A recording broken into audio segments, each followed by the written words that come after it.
This is Atomic Shinobi, and today I'm going to narrate second and final part of What If Naruto Was Not the Son of Minato and Kushina. If you enjoyed this video, please like, share and subscribe to this channel. Now wasting no more time, let's start the story. February 22nd. 2 months have passed since their first mission, and they have since gone on numerous others. Most remained C ranks for tasks like mail delivery and bandit camp clearance, but some became B ranks when competent missing ninjas or even opposing village ninjas stepped in. One stood out above the others. Rewind. Standing as rigid as pillars, Rin and the genin gazed down at the man who had materialized. Things had gotten worse on this mission. Sensitive trade agreements for the nation's daimyo were being carried on a courier trip to T country. They sent one of the 7 swordsmen of Mist to intercept those trade agreements because Kiri apparently didn't like them. In particular, a Zabuza Momoichi. "Let's just make this as easy as possible," he said, staring at them like a predator sizing up its prey. "You have a brat strapped between your tits, your rear guard is eye level with your rear, and you clearly recognize me." He needed the grip of his blade that hung over his shoulder and threatened to eviscerate you if you just hand over the documents.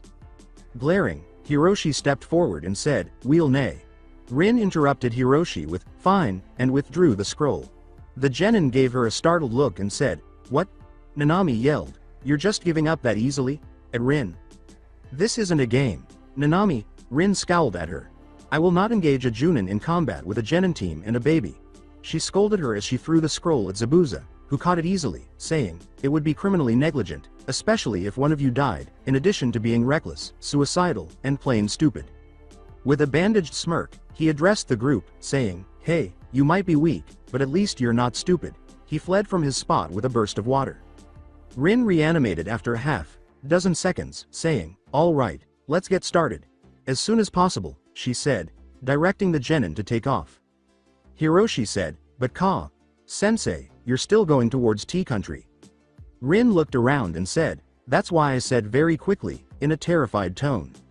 After giving her a strange look, they all realized what she had done, turned ash white, and accelerated as quickly as they could, Kurenai using hand signals as she went.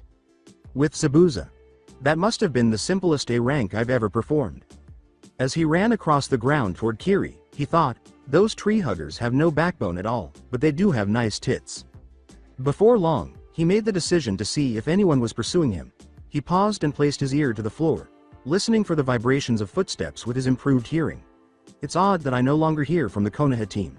His eyes grew wide. It's almost as if they were heading toward T country, away from him. After tearing the scroll out, he opened it and saw several storage seals. When he pushed his chakra into the group of them, he saw the sight of dildos. With a dong crushed in each fist above his head, he roared, "That cunning little bitch. If only there was a cameraman nearby." His Mr. Nice Guy persona completely gone, he charged back towards the team with all of his strength behind him. It was replaced by unfathomable rage. He decided how he was going to kill them during the next 20 minutes of high-speed interception.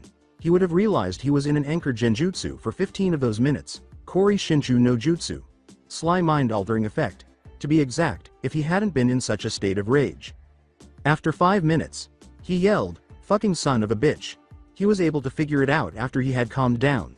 Seeing red all the way, he headed straight for them without even a plan. With Rin, Hiroshi, Rin, and Nanami were heading straight for T country. Naruto and Kurenai were absent. Rin wasn't stupid by any means, even though this stunt was insane. She had instructed them to go north and entrusted Naruto to the only pupil who could successfully conceal their presence. She and the other 2 insane people on her team were the only ones left. Their lead was gone now, judging by the fog rolling in. They formed a defensive triangle and hurried to the ground. Zabuza would typically psyche out his opponents at this point, but in his current rage, he went straight for the kill. He screamed, "You are mince. Meet you little bye." Wah, as he dropped in the center of their formation, shocking Nanami in the process. He then raised his sword and turned to face Rin. Nanami stomped her foot and screamed, "Doten." Shashutsu Zaseki, Earth Release. Ejection seat. The block of ground beneath Zabuza almost immediately rose up, sending him flying in an unknown direction. Rin exclaimed, "Where the hell did you learn that?" as she gazed at Nanami in amazement. "After all, that was fucking awesome." Dragon.san gave it to me, Nanami said, beaming with jealousy. "Since I was going to be on your team, it might be more than helpful," she said, even though he claimed it didn't fit his method of doing things. When Rin saw Tenzo again, She was unsure whether to kick or kiss him. There are too many ways to interpret the words. Rin yelled as she fled back into the trees. Anyway, back to running like hell, and the other two soon followed. With Zabuza, he had taken a long flight. He had dismissed them as harmless, but that Jen and Spec had thrown him far from them. Fortunately, his fall from the airborne flight had been broken by something. Fuick, he roared, smashing 2 more dildos into his fists. He would have heard a click if he had paid closer attention. As Zabuza took off again in the direction of the group, the ground where he was exploded a second later. Once he was gone, the shadowy figures emerged from the shrubbery and gathered as many of the abandoned phallus as they could. One of the figures only thought, "So I went south instead of north, my gain," before continuing. Once more, Zabuza flew in Rin's direction through the tree. "I will not murder her. I intend to bring her to life." Before being alerted by a disturbance, he stewed in a white-hot rage. He landed in a different branch and avoided the kunai trap he had set off with the dexterity of a recently minted Junin, only to set off another trap. He dodged and avoided deftly placed traps for the next 2 minutes. He might have struggled if he had been a little slower, but before long he heard the final thunks of kunai striking wood. When he finally collapsed from his acrobatic performance, he landed on a leaf-covered rake. His high-pitched curses caused the trees around him to shed early, and he spent the next 10 minutes curled up in a ball. With Rin. From the vantage point of the hill they were on, they could see the capital across the Tea-country border. Rin chose one more diversion before launching again. With Zabuza. As he went by, his anger killed birds, everything he touched caught fire, and his menacing aura blotted out the sun within 40 feet of him. Zabuza felt somewhat irate. Thus, he made up his mind when he saw Rin obstructing his path. "You? I'm going to use my sword to rape you, then have you stuffed and placed on my mantle," he roared, slamming his blade at her. The two engaged in a power struggle after Rin swiftly blocked with her tanto. Rin gritted her teeth and removed her hand from the tanto, saying, "As much fun as that sounds, I have other things to do." Before she swiftly struck Zabuza's arm, a grayish-blue chakra radiated around it. Unaware of the technique at the time, Zabuza felt some of his arm's muscles being severed as he pulled back, getting grazed by it. Chakra scalpel, chakra no mesu, shish. T. He gritted his teeth and focused entirely on the person in front of him. "I guess it was foolish of me to assume you were a rookie Junin." Rin grinned and said, "Genin teams aren't usually given to rookie Junins, especially ones that are as seasoned as mine," before jumping in Zabuza's direction, her right hand glowing and poised for a tanto. After about 3 minutes of exchanging blows, Zabuza began to demonstrate hand signals. "Sweden. Burabumizu, water release. Water blob," he yelled before rapidly launching a blob of water from his mouth. "Kaden. Hosenka no jutsu, fire release. Phoenix Sage fire technique." Rin countered simultaneously, hurling fireballs at the approaching water blob. Steam erupted from it as the two attacks collided, hiding one another from view. With this advantage, Rin was forced to backpedal from the force of the blow when Zabuza broke through the steam and collided with her tanto. Zabuza kept striking quickly until he heard the distinctive crack of steel. Zabuza launched again after Rin backed into a tree with her tanto ready, but the crack gave way when Zabuza's cleaver hit Rin's tanto. After breaking the tanto, Zabuza's sword rapidly regained its lost momentum and pierced a neck before entering the tree. Rin's dead eyes gazed at a smirking Zabuza, who relished watching the body dissolve, until it, like the head, turned to smoke. A duplicate after his initial shock subsided, he realized that the capital was just a few miles away. His feelings were replaced by desperation. His mission score was flawless, and he was determined not to lose it now. He sped toward the city with all of his remaining strength. There was no doubt that he would succeed. He failed to show up. He watched in disbelief as the two genin with the Junin, clearly having already accomplished their mission, waited for their sensei outside a clothes store. Rage, anger, and a primordial blood haze descended upon Zabuza. Murder. Death. Kill. Kill. He snarled as he targeted Hiroshi, who had turned and identified him. With his enormous blade raised above his head, he dashed in the direction of Hiroshi, who was tugging at his sleeves. He cried out as he swung at Hiroshi, who threw out his batons and positioned them in an X before him. Zabuza turned to the side. Rin left the store with the chocolate marshmallow shake she had earlier purchased as well as a few new items to add to her wardrobe. "Do you really think you didn't want to enter?" She stopped talking and fixed her gaze on the smoldering Zabuza, who was still in the same position when he was startled by it. "Nanami, they have a cute top that would look." A minute ago, Hiroshi. He could see the two genin looking at him from the side. Oi, you alive? Rin asked casually as she approached Zabuza and waved her hand in front of his face. No, he moaned. He had the sensation of being sunburned. Well, that's awful, Rin said with a wise nod. Being a corpse isn't enjoyable. Zabuza. Chan, 2 pieces of advice. She stuck her shake into his hand and said, you're going to be killed if you don't learn to control your temper. He drew out, and the other?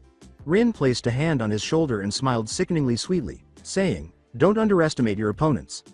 As you mentioned, I had kids to take care of and a baby strapped between my tits, which is the only reason I didn't kick your ass from one end of the continent to the other. She pushed him down harder than even her clone could, emphasizing, now sit. Dot and drink your shake, she concluded as she left, the 2 genin trailing closely behind. He muttered as he sat looking ahead of him, the shake still in his hand. She was playing with me like a mother amusing a child.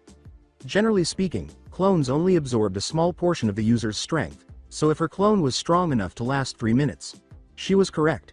Ever since he was admitted into the 7 Swordsmen of Mist, his conceit had been increasing. He might choke on what he bites off the next time.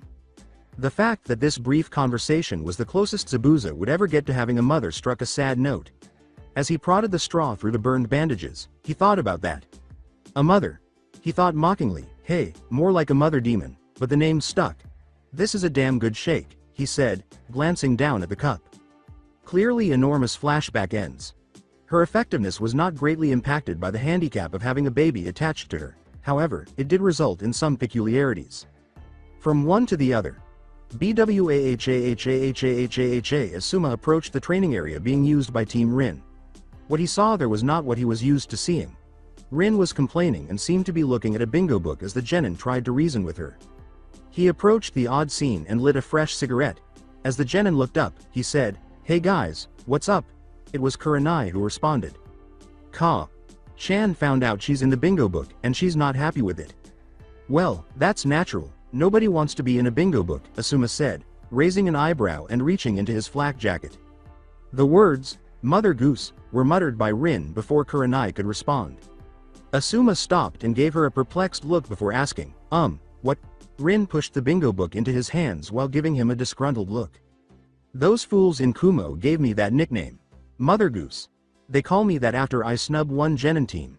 She snarled. Asuma glanced at her profile and blinked. Name.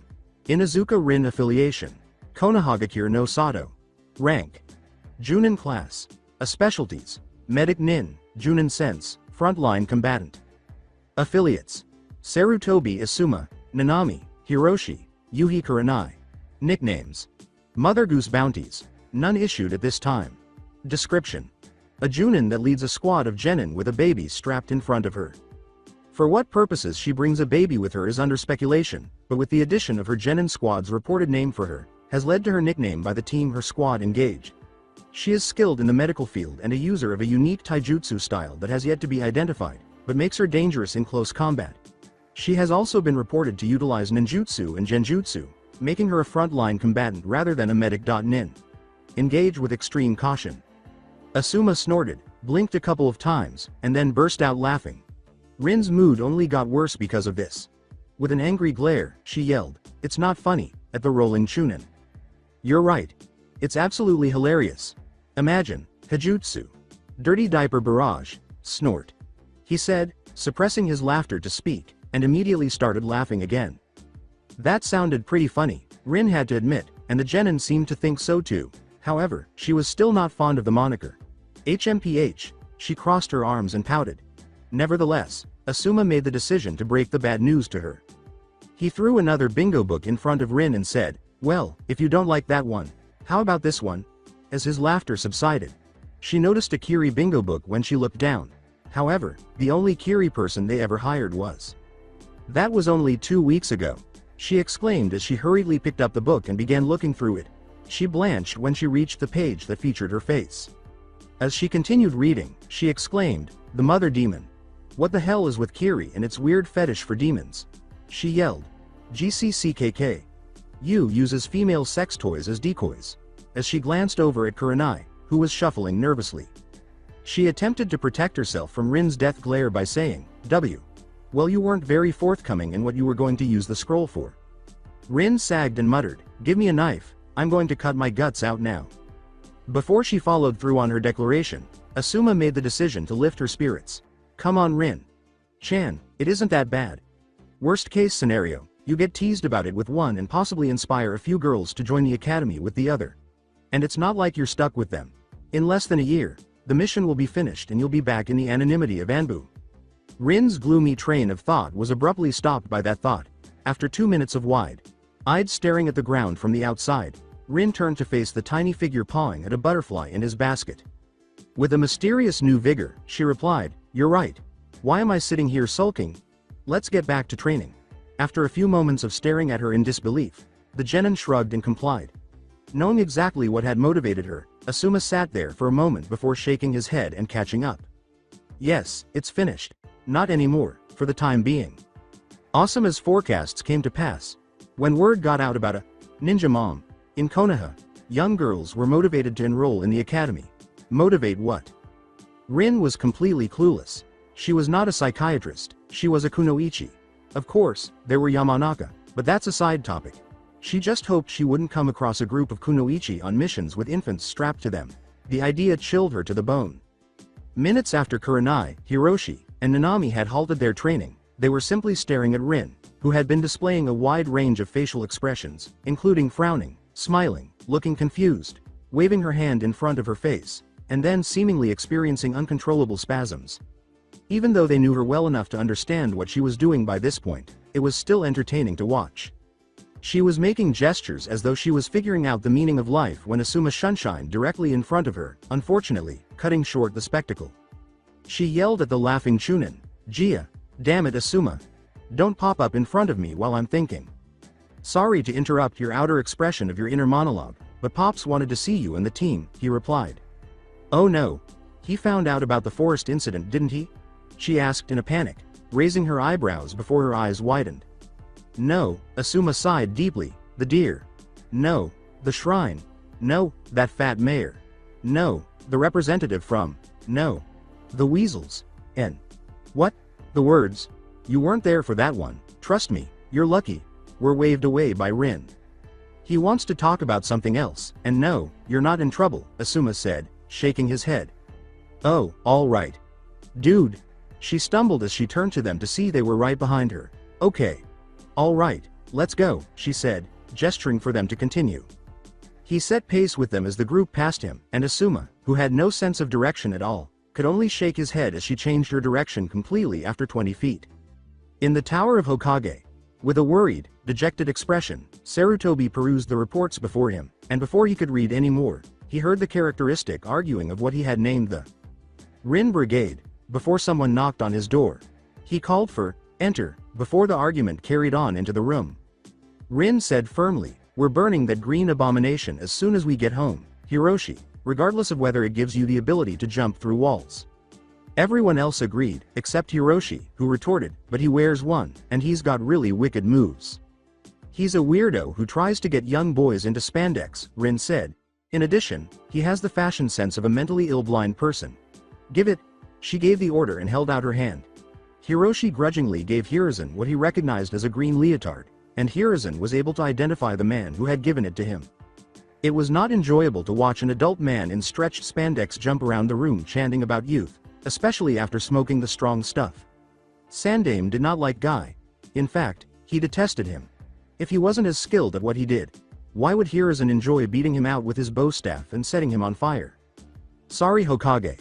Sama, we got a little sidetracked by some weirdo walking on his hands," Rin said.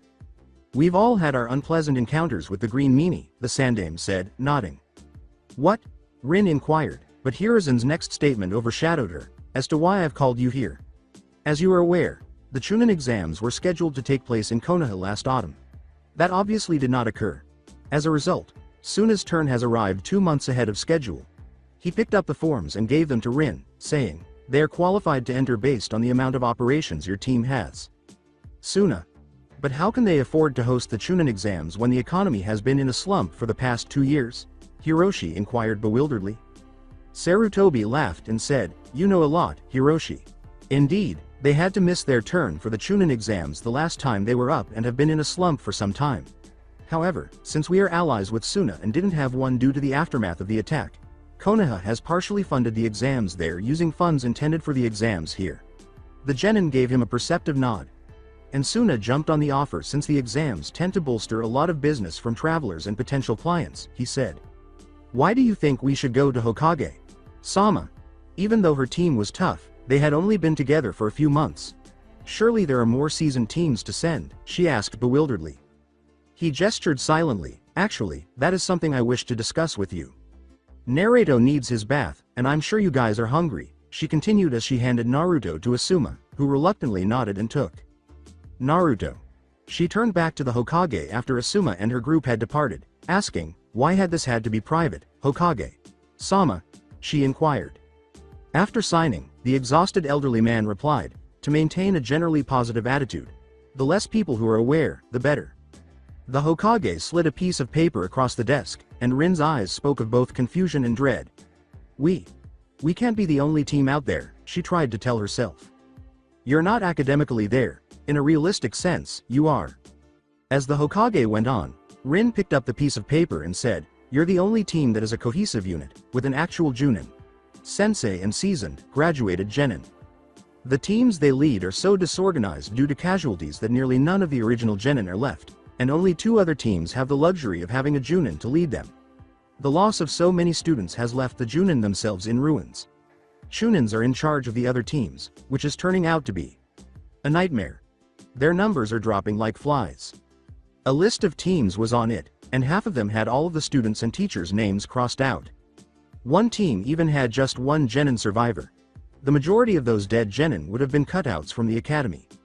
Rin wouldn't believe it if the facts weren't staring her in the face. However, since we needed as many as possible, there was no test this time. Boys who have potential but lack the time or teachers to support them are dreamers and chasers. He said solemnly. Those who are capable or experienced are terribly paired with peers and undertrained by leaders who have no business or teaching experience. What about all the genin that survived the disaster and the ones that were being rehabilitated? Rin asked, raising her gaze from the gloomy piece of paper. She said softly. Your genin were nearly the only success story from that, the Sandame sighed. There are a lot of dead. Others had underlying physical issues that resurfaced in stressful situations miles away from any medic, while others had relapsed during combat. Fewer in number, the other, seasoned, genin survivors are dispersed to improve survivability for more teams. But your team was given a break over the past few months, allowing them to practice their skills in lower-risk missions under the guidance of seasoned shinobi and develop their teamwork. I need yours to play because none of the other teams have that. I'm confident that none of the Konoha competitors will advance to the finals if we only send teams like this, which would give the appearance that we have significantly weakened. Which would encourage an attack by our adversaries. Hokage. Sama, I understand that part. However, what are we doing to address the earlier issue? We won't have any left in a few months, so what's the point of sending genin teams at all? I mean, I've heard about Team 12's fate. With frustration, or desperation, Hiruzen couldn't tell. She responded, if that kind of thing is happening through all the genin teams, we need to do something. It's surprising how much you care, Rin, he said, praising her, but in any case, it was admirable. With a serious expression, Rin said, I care about a lot of people. Despite what everyone claims, genin are still children. They require direction, organization, self-control, and discipline. She gave him a questioning look before he continued, saying, I am in the middle of bargaining with the daimyo for the lease of half of the 12 guardians, but he is apprehensive about the idea. More people like you. In addition, I've been discussing with the Southern Fire Temple the possibility of using some of their fighters to guard the village so that I can deploy more Anbu and ninja on missions. But raising the money to do so will take time. In the meantime, this is the best reprieve the teams have experienced in months. He concluded in a mysterious manner, I'm not sure how much it would help, but you might be able to do something for the other genin on the way there as well, whether it be academically or socially. Rin nodded. Rin's team owed the Hokage a great deal, given how easy their life had been compared to the other squads, and if he wanted to help some of the shocked genin by taking a Chunin exam, Rin would comply, since it kept all those other genin teams away from B ranks and the death that seemed to be waiting for them. Rin turned to face the Hokage resolutely and said, all right, Hokage. Sama, I'll try my best. With a raised fist, she declared, and I am positive that my team will ace these tests. That's a statement I can stand behind, Rin, the Hokage smiled. Another thought crossed Rin's mind. I'll need Asuma to come with as well. Without glancing at Rin, he grinned and said, "Oh, I'm sure you will." "What?" defensively, Rin asked, and the Hokage waved her away. "Oh, nothing future daughter.in.law. Rin face. Failed, saying, "It's not that bad. Hold on. How did you initially find out?" She blushed angrily and pointed accusingly at the Hokage. He harumphed, "My dear, I'm not the professor for just my knowledge of jutsus." Rin attempted to come up with the ideal counter, but she was only able to say, "Well, keep your fortunes to yourself, Professor Love," while keeping her finger pointed at him. Then bounded from the office. "Avoid having children too soon," he beckoned to her.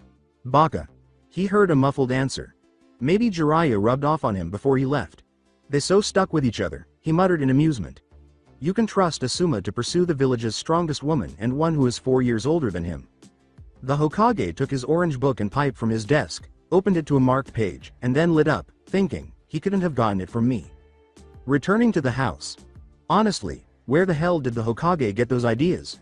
Rin had complained to herself the entire way back to the house. Her thoughts stopped when she opened the door and the noxious smell of burnt food billowed out of the house as smoke, and she squinted her eyes to see through the haze that hung inside. She heard Kurenai add, "Damn, I knew you couldn't cook, but sheesh Asuma." She heard Hiroshi add, "I understand that you finally cleared your throat and chose to do it on our plates. Stop talking. Bleed, it's not that bad." When she arrived at the table, she discovered 5 black pieces of charcoal on plates after hearing Asuma spit out a piece of whatever he made. Asuma was sheepishly scratching his cheek. "Hey Rin-chan, I think I overcooked the chicken." Rin took the dark item in her hand. "This was chicken?" A hysterical giggle escaped her throat as she asked incredulously before dropping it back on the plate, which just so happened to shatter on impact. He gave a halting, "Yeah," response, and Rin shook her head before grabbing her apron. "Kami, I promise you that without me, you would go hungry. Feed Naruto, Asuma. Get this damn smog cloud out of the house, you rest of you," she commanded. Rin looked straight ahead with a frustrated expression before grinning to herself and heading to the refrigerator to check what she had to work with. "Hi Chan, Rin-chan," rang out before they left. Later that night, as the group began to eat the exquisite spaghetti Rin had prepared, "Itadakimasu" was heard, and Nanami made the decision to speak up about what they were all thinking. "Are we attending the Chunin exams in Sunaka-chan, then?" she inquired, her voice full of hope. Rin swallowed her bite of food and nodded, saying, "Yeah."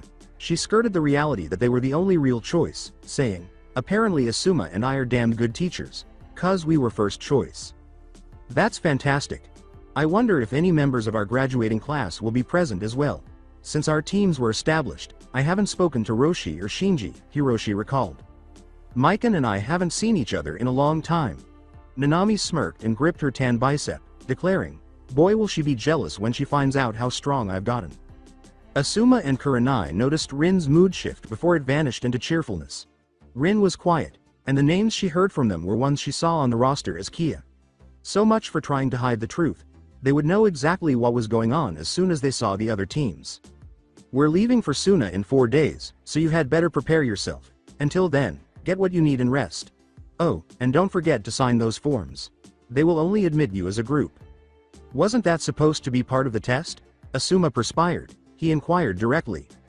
"Just an unnecessary part," Rin said, waving him away. "You're cheating," Asuma said, squinting at her.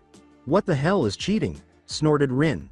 The words, "VUETWU," were spoken by Asuma, who grinned broadly.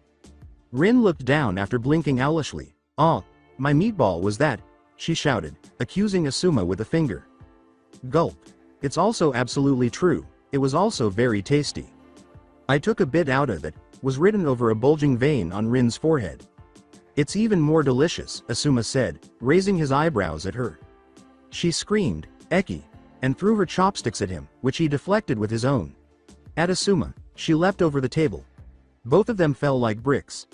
It should be mentioned that Asuma was always able to win in wrestling, even though Rin was a great taijutsu practitioner and was headed toward becoming a professional junin. Rin was pinned and tucked under Asuma's arm when he appeared. Rin kicked her legs in vain and complained, "Oh, oi, let me go you big lug." He threw money on the table and hurried up the stairs with Rin in tow, saying, "No chance. I think we need a rematch, and desert. Or both." Honestly, couldn't they be a little more subtle about it?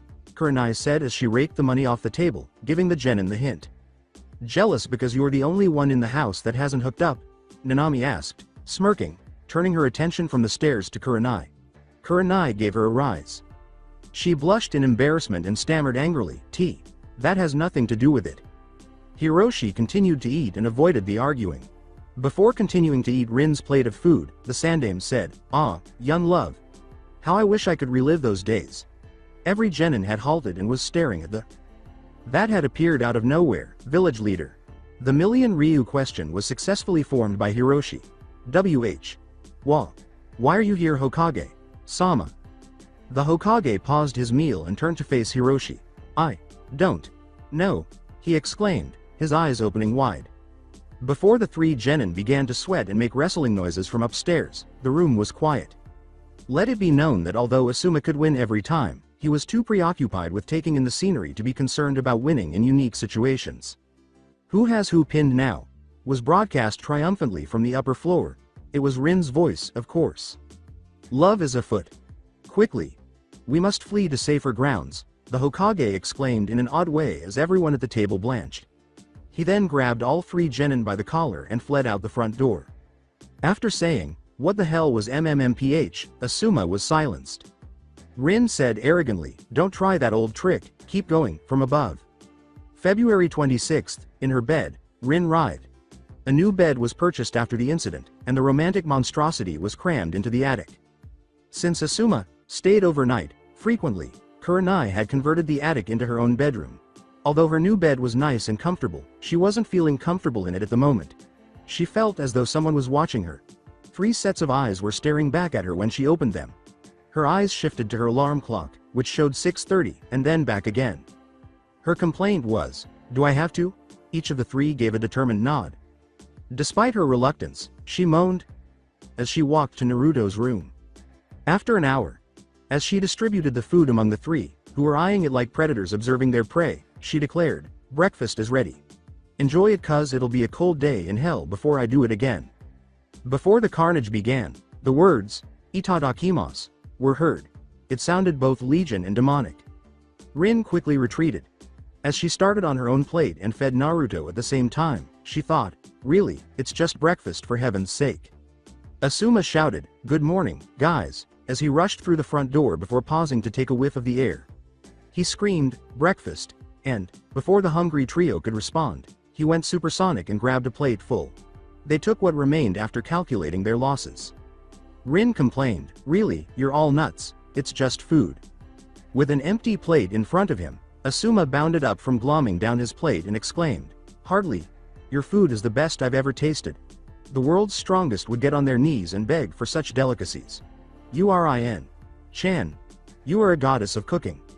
"No time for seconds," was her response, and she took the compliment in silence. "Failure," was Asuma's shocked face. "Fault. I don't want anything forgotten that we might need because it'll be a month before we come back," Rin said, shaking her head. "If you have time for theatrics, you have time to check our packs." "So we're staying in Suna for the entire event?" Asuma began. He inquired, "I would think that we would return here for training prior to the 3rd exam. Previously, we could. Then, for security reasons, several villages began to complain that they should remain in the sponsoring village." She shook her head and said, "I think they just want the home advantage when training their finalists." "All right, tidy up and prepare." She concluded, "We have to meet the other teams in an hour. Don't expect too much." The team gave her a questioning look before cleaning up and preparing. An hour later, as Naruto hung in the harness from a pouting Chunin, his limb tubes flailing about, he looked around joyfully in the early morning. "To be honest, why must I carry him?" Through the gurgles and noises Naruto was producing, Asuma whined. "Because I can't look professional with a baby flailing between my breasts," Rin replied. "How should I present myself professionally?" Rin held up a finger as he yelled angrily. "You don't have breasts, and since you're a Chunin, no one expects you to look professional," she cried. "I don't, damn it. Furthermore, who the hell expects a Junin to appear polished?"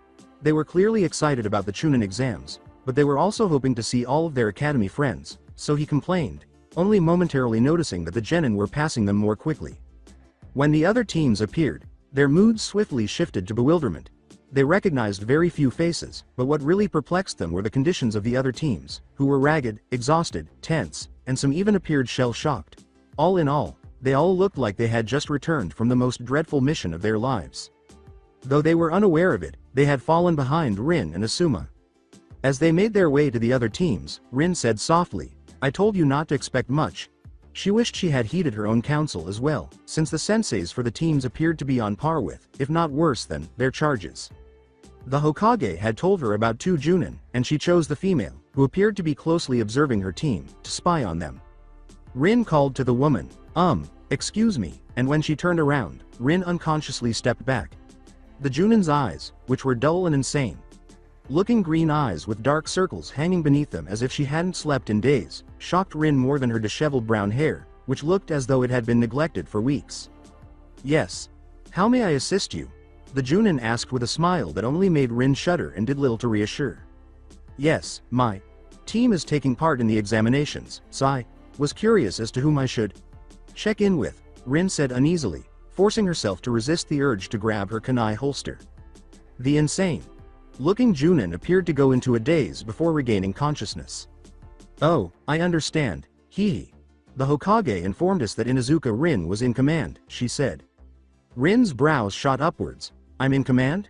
Rin shuddered once more as the insane woman looked at her, and then she smiled again, making it double. "You're Rin Inuzuka. Well, I guess I should be checking in with you." Rin didn't find it encouraging that Miyuki had to be so accurate about how new her team was. I'm Ishimura Miyuki, the sensei of the new Team 7, she declared. Rin looked down at the genin she had been watching over, 2 boys and a girl sitting quietly with dull, tired eyes, one of them looking worse than the other 2. Rin could only imagine what kind of hell they've seen. Miyuki pointed to the least attractive genin and said, "This is Toyo. This is Renji, and this is Kagura." As the genin Kunoichi corrected her, "Yukari. W. What?" Miyuki's eyes widened. "My name is Miyuki. Sensei, Yukari," the girl replied softly. Miyuki discreetly apologized. Right. Yukari. Gomen." The silence was deafening until a loud shout caught everyone's attention. With the Rin Brigade, Hiroshi and Nanami had left the team as soon as Rin had gone up to the Iri Junin, and they had begun searching for people they knew, and what they had found so far was disheartening. "Hiroshi, if we hadn't become stranded with Rin Sensei, would this have happened to us?" As Hiroshi watched 2 clearly mismatched teammates glare daggers at one another while a meek Shunin attempted to calm them down, Nanami asked softly. At last, he said solemnly, "Yeah, we would have," and then he brightened up. "Hey, Kutra is here." Hiroshi halted in front of a male genin with black hair and the distinctive eyes of a Hyuga with his headband covering his forehead, and his eyes widened as he looked up from inspecting his pack. He declared before scurrying off, Nanami trailing behind. N.me, H. Hiroshi. It's been months since I last saw you all. Where have you guys been? I thought you guys were. Anyway, Kutra used to be the loudest Hyuga to grace the Konoha Academy, so this quiet, stuttering version didn't sit well with the 2. Nanami was the first to find her voice. He asked in a quiet voice, nothing like he used to. "We were regrouped with a different team for a long-term assignment, I guess." "Kutra, what became of the other members of your team?" Nanami said, "I remember you being with Mikan." If her memory serves her well, the disheveled looking Junin Rin Sensei was speaking to the sensei for Team 7, but she only recognized one of the genin she was near because she had seen him in the academy's class before hers. "She's dead." As Kutra went on, the pair's eyes widened and their breath caught in their throats. He gritted his teeth and said, Mikan, Shinji, Roshi, Sanya, all of them, from the Kyuubi attack, or the missions they sent us on," before gathering himself. Did you get in a fight in your last mission?" Hiroshi asked, focusing on something else, such as the bruise on the side of Kutra's face, in an attempt to get rid of the lead feeling in his stomach. He asked in a distracting manner until he noticed that the other 3 members of Kutra's team appeared to be trying to conceal their bruises, and they were all in different places. "Yes, indeed." While brushing his long hair over the bruise, Kutra replied, "It was a tough one." Nanami, still struggling to deal with the fact that nearly every member of her graduating class had passed away, quietly offered her skills. He gave her an unidentified look before shaking his head and saying, "I can heal that bruise, if you want me to, that is." "No, Nanami, that's all right. It's not like I get them all the time. Yeah. Get your fucking asses ready and stop talking. With Rin. Rin saw Hiroshi and Nanami retreating, and Miyuki remained silent as they turned to see a Chunin yelling commands and profanities at his team. You can carry my fucking pack if you have the energy to talk. Rin gritted her teeth and said, I would love to put the ugly skinhead in his place, but I doubt I would make a good impression with the rest of the group by wiping the floor with one of the team leaders. The Chunin yelled and threw a large pack at Kutra not.so. Gently, knocking the boy on his ass and making the asinine Chunin laugh. Rin.san.a.onyo. Why are you staring at me? I wonder. Miyuki asked uneasily, and Rin snapped out of her reverie to find herself facing the agitated Kunoichi. Miyuki.Sangoman. I got lost in my thoughts, she says, apologizing. With a less than comforting smile, Miyuki responded, it happens to the best of us. However, her current expression was anything but comforting. Rin ultimately made the decision to start the show before her mood worsened. Okay. I want all of the team leaders to sound off their numbers because I was put in charge of this party by the Hokage, she commanded. The meek Chunin hardly called out, Team 2. Team 8 inches the skinhead Chunin snarled in frustration, TCH, Team 9. Team 5 inches Miyuki exclaimed, T. Team 7, checking to make sure her team was still present. As the other Junin declared, Team 3 inches the final team leader yelled, Team 4. Rin glanced inquisitively at Hiroshi and Nanami, who had crept back to where Asuma and Kurenai were, and Hiroshi grasped the opportunity and raised 6 fingers. Team 6 is my squad. It will take 7 or 8 days to reach Suna with such a big group. Each team must remain visible to the group. They cannot stray. Let's leave if everyone is prepared, she cried, and the 8 teams set out on their journey to Suna. After 2 days, the Chunin in charge of the team was so non-aggressive that he never raised his voice to get them to stop, and Rin had been closely observing the other teams while staying behind them. What she saw was, to put it mildly, depressing. Team 2 was a clusterfuck, with 2 boys who clearly wanted to see the other boy's guts spilled fighting non-stop while the third boy kept to himself. Rin had to wonder how such a meek person made it to Chunin in the first place.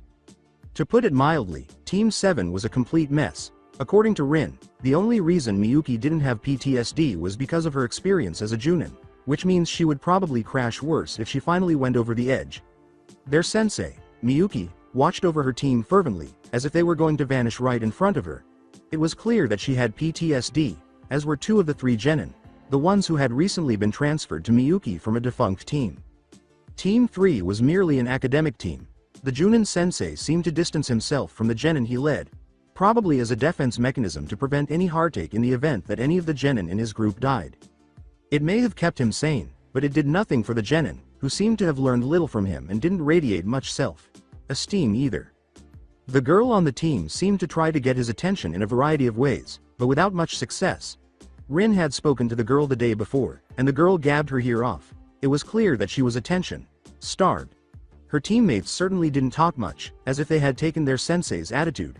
It would irritate Rin if her rage wasn't directed elsewhere. Group 9 to a medical professional like Rin, there were 3 things wrong. First, if it was a fight, they should have a lot more than just a couple, as taijutsu attacks alone would severely bruise their limbs. Second, they were neglected. And third, they were attempting to conceal them. The jackass in charge of the team was constantly berating the genin, shouting at them, and worse, they had bruises. One of the girls on the team had a bruise from a dislocated shoulder. She was one argument away from throwing the jerk through a tree, image be damned, and it could only be because of abuse, which only fueled Rin's rage at their leader, who had contradicted all of Rin's decisions and was now glaring at Naruto. Rin wasn't sure if she should feel sorry or relieved because her team didn't interact with the other teams much anyway, choosing instead to walk beside her. This was probably due to alienation from their sheltered lives compared to the other teams. She snapped out of her reverie when she noticed that the sun was about to set and yelled, "Okay, set up camp for the night," to the other members of the group. The group then began setting up tents, and Rin watched them until she noticed something really odd. "Why in the world are you erecting a teepee, Hiroshi? I assumed you had a standard tent," she said, raising an eyebrow. "The key word is had, which didn't last 2 days," he said, scratching the side of his head. Nanami crawled out of the teepee as he concluded, "So, I made it into a teepee." "What made you stop? We're almost done," she said, placing her hands on her hips. "Nanami, where the devil is your tent?" Rin asked, pinching the bridge of her nose, and Nanami sheepishly stuck her thumb towards the teepee. Before she could explain herself, a girl screamed, and when they looked, they saw that the girl had just landed from a vicious kick. "You are a stupid bitch. My tent has a hole in it from you. Is there not a single thing you can do correctly?" As he shinned behind her, the skin-headed Chunin snarled and seized one of her arms, twisting it behind her. I apologize, stop, please," she screamed as the pain in her shoulder increased. Rin had already begun to approach them, her muscles tense but completely devoid of murderous intent. "Why should I do that in the first place? You're so fucking awkward that it's not like you'll miss them." A low, feral voice behind him interrupted him before he could say another word. He yelled, brutally tightening the grip until a crack was heard and the girl screamed. "Let her go." The next thing he knew, he was slammed against a tree by his throat with a tonto shaking millimeters away from his left eye as he turned to face the darkened face of the bitch he got stuck following. "This has nothing to do with a demon lover lick." He sneered contemptuously at her. The smoking Chunin holding the arm fast was the only thing that prevented the tonto from finding purchase. Such a face would make a cage cringe by staring at it, and many people think that there is a certain expression a person makes just before committing murder. It is an expression of resolution, hate, malice, and a dozen other emotions that man hasn't even labeled yet. Rin's was frozen in time, just like the tonto she had been trying to plunge into the skinhead's brain. The Chunin shit himself for it. Rin's expression briefly changed to one of bewilderment before Ki rushed in and her face assumed an angry expression. "Leave now," she said. As she threw him to the ground, she spat out venom-soaked words. "You no longer have a team, you piece of shit." A kick landed to his side, and he fumbled to get up for too long. "I said, get the fuck out of here," Rin roared, knocking the man back 30 feet before he scurried up and fled. "Why the hell didn't any of you step in?" Rin, still furious, threw it at the leaders in the clearing. "Do you enjoy viewing children abuse? I will terminate you all if I witness you doing anything like that." The majority of them simply huddled together, as if they wanted to vanish, she spat. Kutra and the other teammate dropped their wood and ran over to help the girl, who was nursing her dislocated shoulder, after the rest of Team 9 and all of Team 7. Miyuki, insisting on keeping her team in sight, returned to the clearing from gathering wood to see what the commotion was about. When Rin knelt next to her and began to examine the wound, the girl recoiled. "He also did the same to your other shoulder, correct?" Rin's hands began to shake from the loss of adrenaline as the situation hit her full force. "I asked the girl," she said, getting a shaky nod. "Could you take over for me, Nanami?" Nanami knew what to do and silently switched over for her as she got up to go gather herself back at the campsite. She croaked out. "What took place?" Miyuki asked Asuma, who was still in the place he intercepted Rin's murder attempt. He listened to Nanami telling the girl she needed to relocate the joint before he answered with a sigh, an abusive team leader. She seemed to close in on herself, whispering, "Oh, I see. 1.2.3. Crunch. Ah." With a forced smile, Miyuki said, Let's set up camp, guys," as everyone shivered upon hearing that. Asuma shivered, then sighed to himself and walked toward Rin. She built a fire and said in a tremulous voice, "I'm making you the temporary leader of Team 9. Asuma remained directly behind Rin while grunting an affirmation. "Thanks. If you didn't stop me," Rin said again before trailing off as the crackle of the fire took over. Asuma touched her shoulders with his hands. His joke made Rin laugh shakily. "What are lovers for? Besides, I don't like conjugal visits all that much," he said. A sorrowful, "I don't know what the hell came over me," was her response. Asuma thought of something. "It's like I told Pops, you picked up more of the Inuzuka traits than you think," he said. Children, even those who were not their own, were notoriously defied by Inuzukas. Nearly as notorious as their obvious perversity. Since it meant less paperwork and red tape at the station, the Uchihas weren't too upset when many child beaters were killed by an Inuzuka. It was one thing to kill a child abuser and have the KPF declare itself defense. It was quite another to kill a leaf shinobi in front of a group of genin, chunin, and junin. She retorted hysterically, "You make it sound like a bad thing, Asuma," recalling how close she had come to ruining her life once more. "What? Hell no. Well, in some circumstances, but in the grand scheme of things, no, it's a damn good trade to have. Hell, if you go that far for a kid you don't know, think how far you'll go for our," he said abruptly, turning his head away from Rin, who was now staring at him with curiosity burning off whatever shock she was experiencing. With a poke, she asked the Chunin, "What were you going to say?" Naturally, he excused himself by saying, "Well, I better see to my temporary team." Rin gestured to the chain smoker who was backing away. She sat back down with her arms crossed and a pout on her face, huffing, "Oi, don't ignore me. I know what you were going to say. You're as bad as your old man. Don't just wave me off, HMPF." To be honest, they're already leaping for the next step as soon as you let them into your pants. Ordinary man. Wait. That doesn't sound right. Well, whatever. What did we discuss earlier? Her three charges approached her with stern expressions before she could recall. Well, Kurenai couldn't quite pull it off with Naruto attached to her. Inuzuka Rin was launched by Nanami. Oh, Rin thought as she became smaller. In the bizarre scene that ensued, a Junin sensei was being chewed out by her genin. Asuma was too busy getting the trust of a girl who had just been abused by her previous sensei to enjoy the show. On his first try, she retreated 10 feet and pressed against a tree, resembling an animal in a corner. He asked himself more than anyone else, just how many times has she been abused? But Kutra responded. As a cigarette fell from Asuma's teeth, he trailed off, "She got it more than either of us. It wasn't as bad before one night she clawed him and ran out of her tent." He thought gloomily, "I'd kill that son of a bitch myself if he was still here."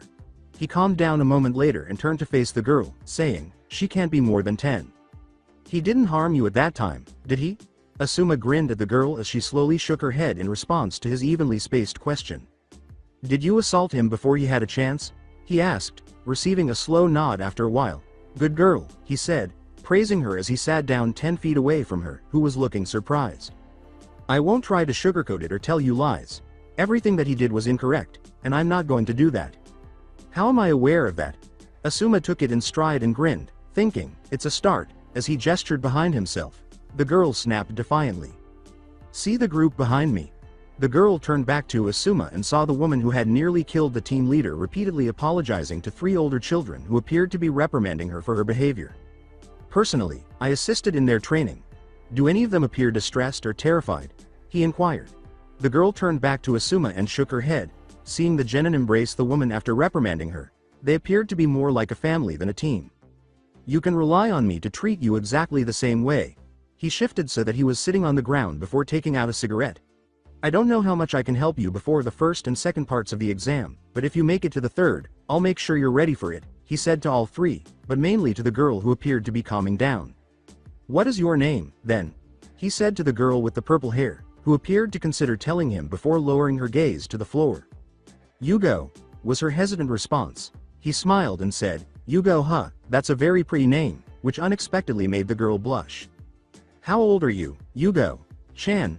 As he lit the cigarette, he inquired. With hesitation, she replied, I'm 9. Asuma's eyebrows shot up in response. "At 9 years old, you received your diploma from the academy? You must have a lot of talent," he declared with astonishment. "Under the right Junin sensei, you could be an Anbu in no time." Although it was more for her advantage because he graduated at the same age as her, his was more during the Third Shinobi War while hers was during peacetime, but it seems that something he said perplexed her. "Junin sensei?" Asuma raised an eyebrow in response to her question. "Did you never have a sensei of Junin?" he inquired, half knowing the response. She shook her head and turned to Kutra, who gave her an explanation. "A week after the Kyuubi attack, the teachers came in with some higher-ranking officials and made us do a test that looked like it was made for special people.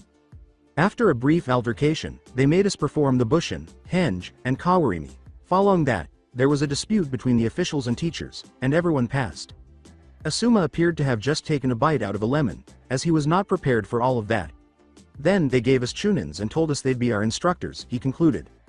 Before a sense of commitment seemed to take him, he mentally growled, "Damn it, Pops, how the hell is this helping the situation? Taking the potential of the village and throwing it at the wolves. When we return, we'll simply need to take care of that, won't we?" He concluded by offering Yugo his hand, which she reluctantly accepted a few moments later. "First off, I want a demonstration of what the hell you 3 know. Grumble, after dinner. Can we now end the group hug?" Rin grumbled, "I think my complete humiliation is complete." The genin started to perspire. "You're worried about humility when you nearly commit murder?" Kurenai said incredulously. Rin's expression briefly changed from one of regret to one of annoyance. "Half of our lives are just almosts and what ifs," Kurenai said. She looked at Hiroshi and Nanami, who appeared to be about to get sick, and said, "What if I hadn't been there to swoop in and get you when the Kyuubi lunged?" Naruto almost got killed by my ex-teammate, she said, glancing at Naruto, who was sound asleep inside the carrier. What if you hadn't stopped to perform that genjutsu? She asked, looking at Kurenai, whose features suggested she was considering it and wasn't happy with the result. Give thanks, take what you can from it, and go on. Really, that's all you can do? Get, I still have to pitch my damn tent, she complained as she pushed them away. It was beginning to irritate her, so she walked over to her spread-out tent and began to set it up. This is really easier than pie. How on earth did RRIIPP? Rin looked dismayed as she gazed at the torn tent. After several minutes, Asuma approached her from behind, her companions silently following. Asuma said bluntly, "Hey Rin-chan, I brought company to taste. What the hell happened to your tent?" Rin's body remained motionless, but her head seemed to slowly change direction.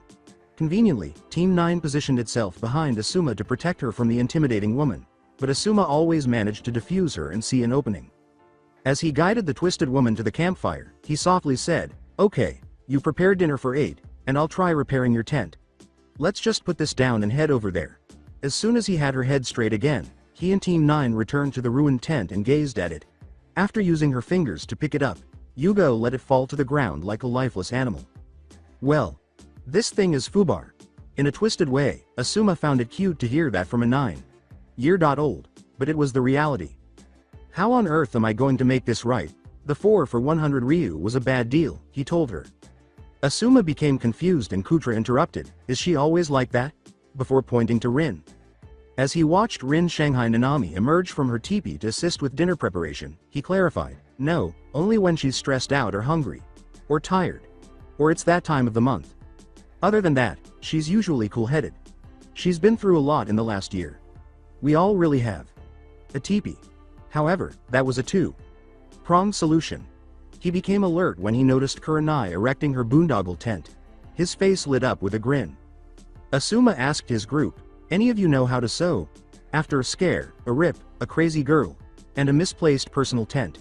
To Asuma's surprise, Kutra held up his hand. "What?" Kutra said defiantly. "My mom taught me. Nothing wrong with that. Alright, you get to help me." After an hour, Rin took a sip of the stew she had prepared on the makeshift stove. It was nearly finished. "Rin, check out our new dwelling," Asuma called out to her from behind. "Ours?" As she stared at the teepee clone, she was able to think for a moment before turning around and dropping the ladle. Hiroshi declared, "Hey, you stole our idea, Asuma Sensei," to the smiling Chunin. With his smile intact, he shot back, "No patent, no foul, Hiroshi. You expect me to sleep in that thing?" Rin pointed incredulously toward the object. Then he pointed to the tags and reprimanded her, saying, "No, I expect us to sleep in this thing, since I gave Kurenai my tent, and as soon as possible we're getting you guys all tents that are not from the bargain bin, and don't have made in Tsuchi no Kuni tags on them." Rin was polite enough to appear sheepish. She said humbly, Well, dinner is almost ready, so get your squad over here." Apparently, Team 7 agreed that dinner was on. Rin, fortunately, always produced more than was required. However, Rin wasn't interested in them. It was Yugo, the young girl with the purple hair. Since Asuma took over Team 9, she had been following him like a lost puppy. At the moment, she was seated directly beside Asuma on the log that had been used as a seat. Asuma was aware of this, as he appeared to occasionally fidget in an attempt to get some space, but the girl would always follow him down. Finally running out of log, Asuma accepted the situation. Sitting on the opposite side of Yugo, Rin laughed. Asuma decided to ignore it, but Yugo did not, scooting closer to Asuma while glaring at Rin in a calculating manner. Asuma fell off the end of the log, ending the stare. Off. He rubbed the back of his head in shame and excused himself. Rin suppressed her laughter while Yugo pouted and continued to eat. As the day gave way to night, the three teams engaged in small talk during dinner while the others kept to themselves. Team 7 was able to communicate with another team for the first time in a long time. Team 9 received a lecture from Asuma covering some of the fundamentals of elemental manipulation. Before the Chunin exams, he had very little time to refine them, and nothing would improve their chances more quickly than providing them with some offensive and defensive jutsus. His first action was to determine their elemental affinities. He had a clear idea of what he wanted to teach them after 3 pieces of chakra paper. Rin genuinely wanted to know what it was about Sarutobis and being prepared for 2 of them, including a Hyuga who, he discovered with horror, had never been taught Juken. It was fire. He had discovered that his little shadow was a wind user, so that was about as unexpected as that. Having a wind user as a student would make a 27-year-old Asuma very happy. A 14-year-old, not so much. Teaching it would be challenging because he had only started learning it a year ago and only had his elemental manipulation and trench knives as jutsus. He handed the girl a spare trench knife while Rin looked on. She appeared to have just received a valuable family heirloom. As he began to teach her the fundamentals, Miyuki and Rin both raised their voices. With a hopeful tone, she pulled out a picture wallet and showed Rin the wallet, saying, "That's so cute.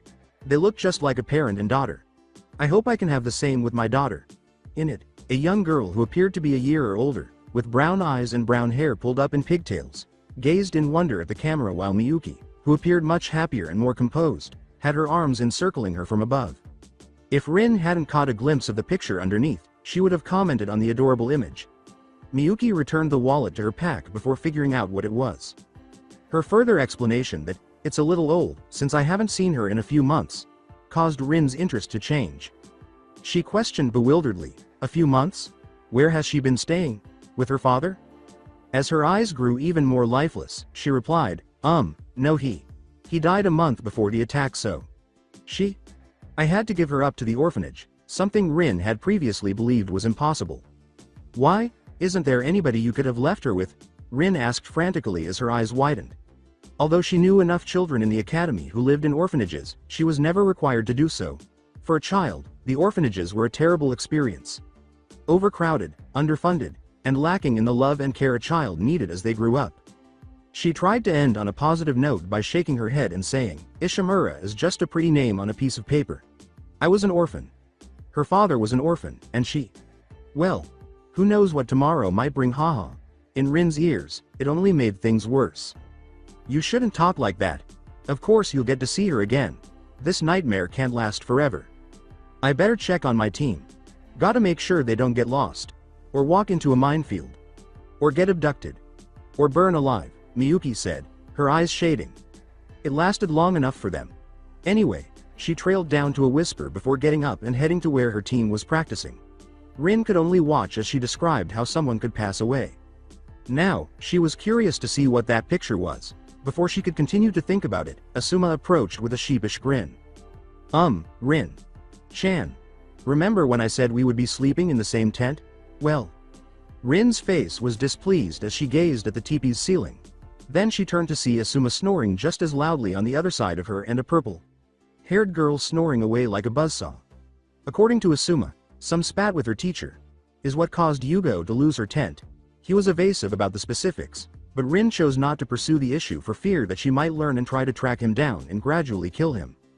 The issue at hand was Rin's inability to fall asleep. She usually dozed off before Asuma switched on the sawmill, but Yugo's restless sleep made things much more difficult. Rin was fairly certain that some of those leg kicks were deliberate, though. Asuma was clearly the object of the pint-sized ninja's intense crush, and they viewed her as competition. That was months too late for the little brat. She already had Asuma. After completing her thoughts, she exited the teepee and made her way to the campfire, where Hiroshi was working. She could see him across the fire, staring at her. She turned to see Miyuki huddled on a log, clearly asleep, in the direction he was staring. How long has she been out here? To his credit, her unexpected arrival didn't seem to startle Hiroshi. He replied softly, "She's been out here the entire time. She fell asleep about 10 minutes ago." Rin nodded, familiar with Miyuki's daily appearance. If a person didn't sleep on their own, the body would force them to. Evidently, the eerie Junin had been attempting to avoid getting any at all. Once again, Rin's past interests were highlighted. Before discovering the photo wallet Miyuki had previously shown her, she slipped over to her bag and surreptitiously searched through it. The genin gave her a disbelieving look as she walked back toward Hiroshi. "Isn't that stealing?" he said in a harsh whisper. Rin sat down beside him and waved him away. "Reconnaissance," she joked. Hiroshi, in contrast to his earlier argument, also leaned in to observe. First image.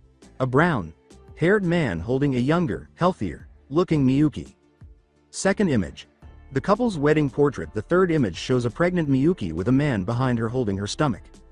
The fourth image is a picture of the newborn girl in Miyuki's arms. The fifth picture is the one she had previously seen. Hiroshi questioned, did she lose her child or something? Is that why she's crazy? Rin gave a headshake. She said softly, no, the husband isn't alive, but the child is, but I doubt that alone would be enough.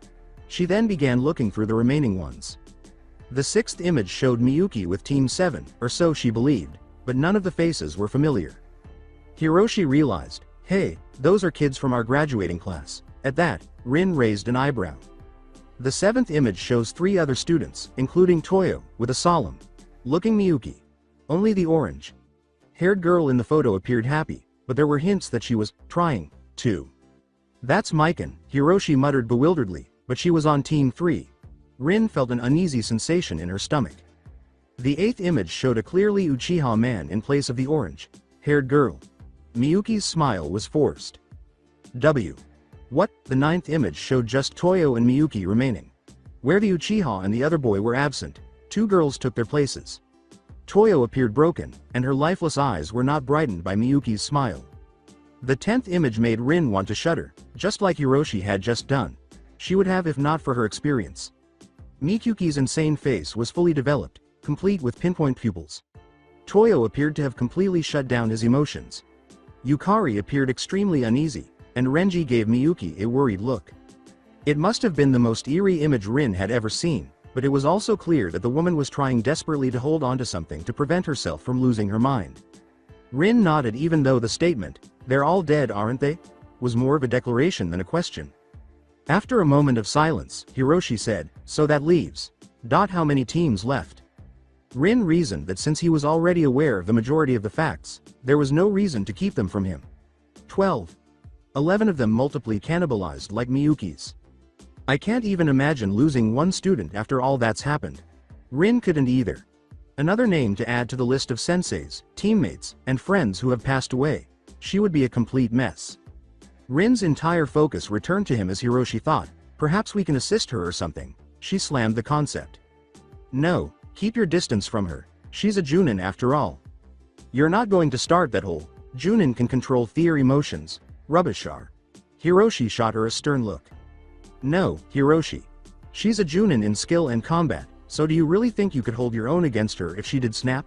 If it was a civilian, you could try all you want, but when it's a person that can twist your head in the opposite direction faster than you can blink, it's a different story.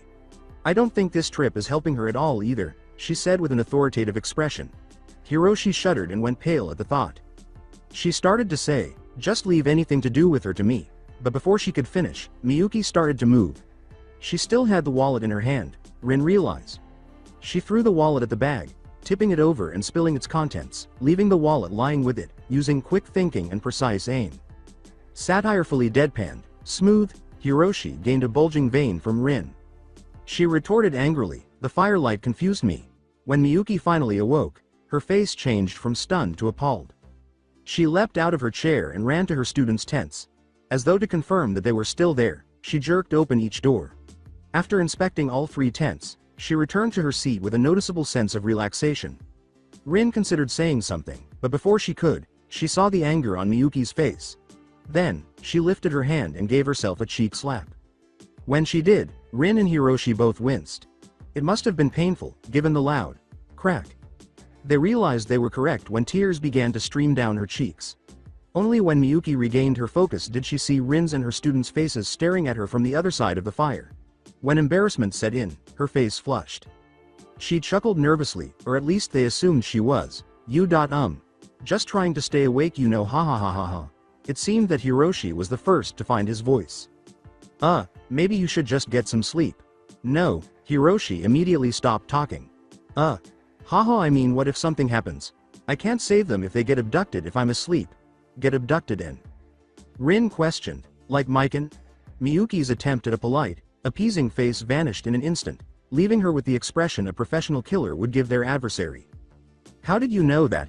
She interrupted, her tone sharp and icy, unlike the rambling speech they had previously heard from her. The Hokage left me in charge, Miyuki-san, he gave me most of the details. Before getting up and leaving for the woods, Miyuki interrupted her with a stern tone, saying, then keep it to yourself. Why did you do that?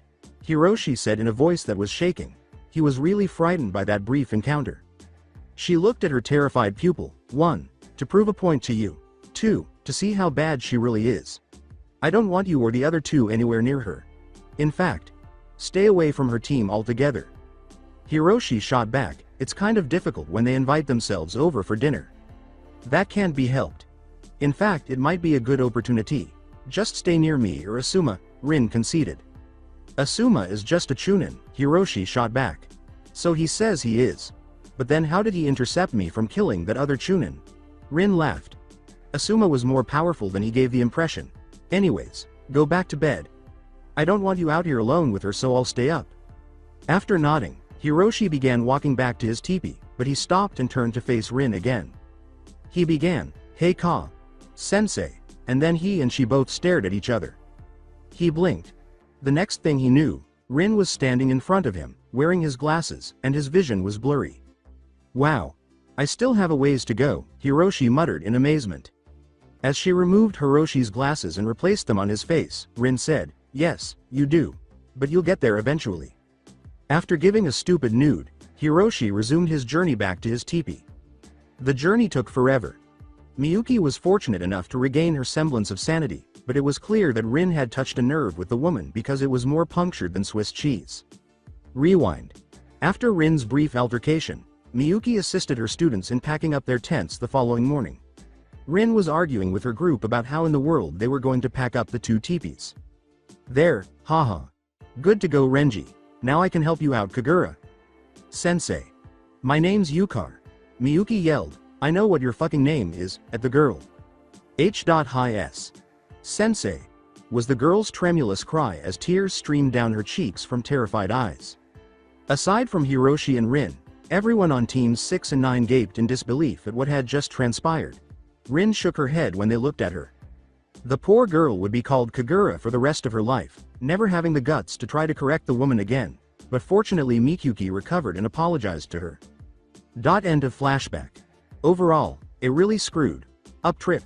Since then, Rin has added happy medicine to Miyuki's food to make her more stable. She has also discovered a fascinating fact. Yes, one more. Rin yelled at the shivering, nodding genin that had been fighting constantly in Team 2, should send you back to preschool. If I catch you two fighting again, I'll make you walk the rest of the way to Suna naked. Do I make myself clear? She cocked her sights toward the Chunin leader, after she had instilled her fear in them. And you? Why the hell are you letting this crap take place? You're supposed to be leading them, damn it. How the hell did you make Chunin if you have no leadership skills? Mostly my accounting skills, the Chunin said, nervously scratching his cheek. When Rin said, your accounting skills, her face went blank. The Chunin finally cracked, look, I don't know what to do. I haven't even touched a kunai since I became a clerk for administrations. Then Hokage Sama gives me this bunch of genin and tells me to do my best, and that's what I've been doing, but it's really hard, he whined. You're a desk ninja. Yes, he exclaimed. As Rin stared at through the man, everything fell silent. She then began to move toward a thicket of trees and vanished into the woods. Motherfucking horse shit. Of all the retarded fucking cock-sucking ass-licking. This continued for some time, while everyone in the group watched in morbid fascination as a thick tree in the center began to groan and eventually fell into the woods, taking the brunt of whatever she was dishing out. Rin walked back out of the underbrush with a grimly determined expression as the string of disgusting tongues stopped. She came to a halt directly in front of the clerk ninja. All Chunin team leaders front and center now. In a moment, they were before her, not Asuma. With a sigh of relief, he fled. In front of her, 2 men and 2 women appeared to be reviewing cadets in Anbu. Taking a deep breath, Rin asked menacingly, who here has been promoted to Chunin through the exams? Just one hand raised. The other man, who still had the appearance of a teenager. And who here has taught their team anything useful since they had them? Once more, only one hand, that of a female, went up. I see. And what was it?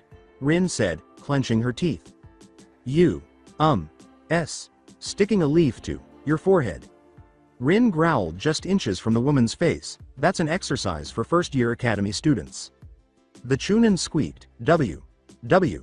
Well, I am a first-year academy instructor. A crow passed by. Aho, ahgck. And with a kunai protruding from it, fell feet away. Rin's head turned to the other female, screeching and creaking. And what are you?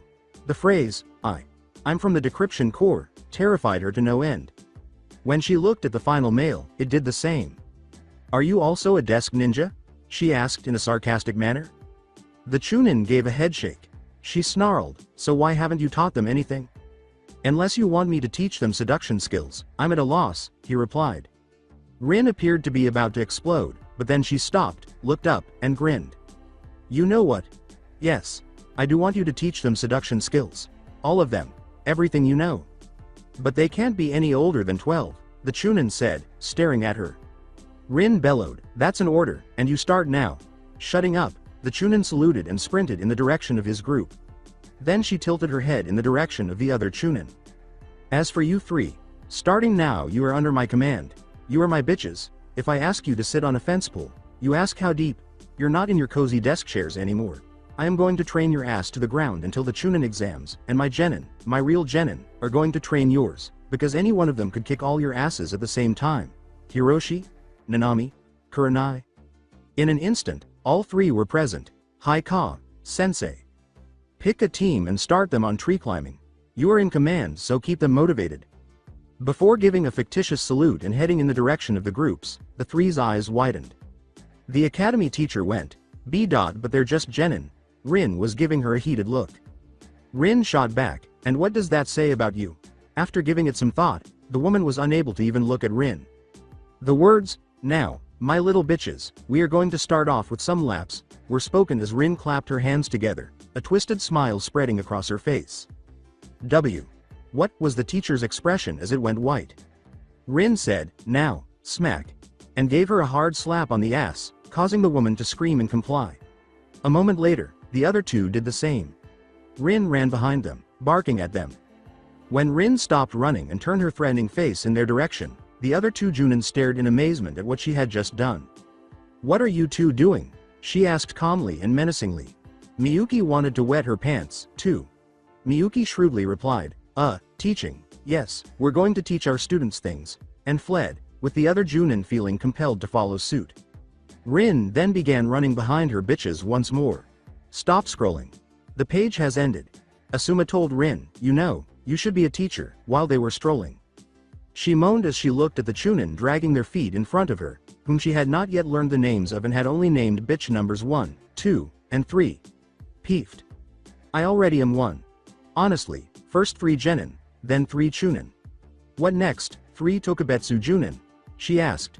Her favorite academy teacher is number 3. I doubt a Tokubetsu Junin would let you get away with smacking her ass to motivate her, Asuma chuckled. Meh, whatever keeps her motivated, Rin shrugged. Asuma said, I'm beginning to think you like it. Asuma looked at Rin, whose expression was forming a grin. Kinky. Don't even think about it, but I am. Watch it or I'll start calling you bitch number 4. Watch it or I'll start calling you Ka-chan. Oh, you also refer to me as kinky, so that makes us both kinky. And what does that leave us with? What does a bisexual dominatrix mother think? Everything came to a halt, while Rin attempts to ease mental trauma among the ranks and treats severe blood loss. Rin and her genin had performed well with their respective groups over the past few days. It wasn't difficult. In fact, Hiroshi's group regarded him as a superhero when he demonstrated tree climbing. When he demonstrated water walking to them, they believed he was a self-sacrificing holy martyr who had come down from heaven to atone for all of their sins. When the female member pleaded for his baby, he had to politely decline. So, desk ninja. Of course they would have skills in something useful, like how to get the drop on the good missions, leaving the combat-oriented team leaders with whatever was left. Rin, and the rest of Team 6, had to demonstrate both exercises to their charges, which was pathetic, and she had to wonder how the hell they had survived for as long as they did. She then drilled them more deeply. At least they weren't as pitiful as they had been, but by the end of the trip, she could confidently state that she still wouldn't take them on anything higher than a D rank. How awful is it, really, when your charges are able to do things that you were unable to? Sadly, they entered the desert, where it was too hot and dangerous to train someone until they were exhausted, so she forced them to spend hours practicing hand signs. Despite her childish crush, the girl was surprisingly quick to pick things up.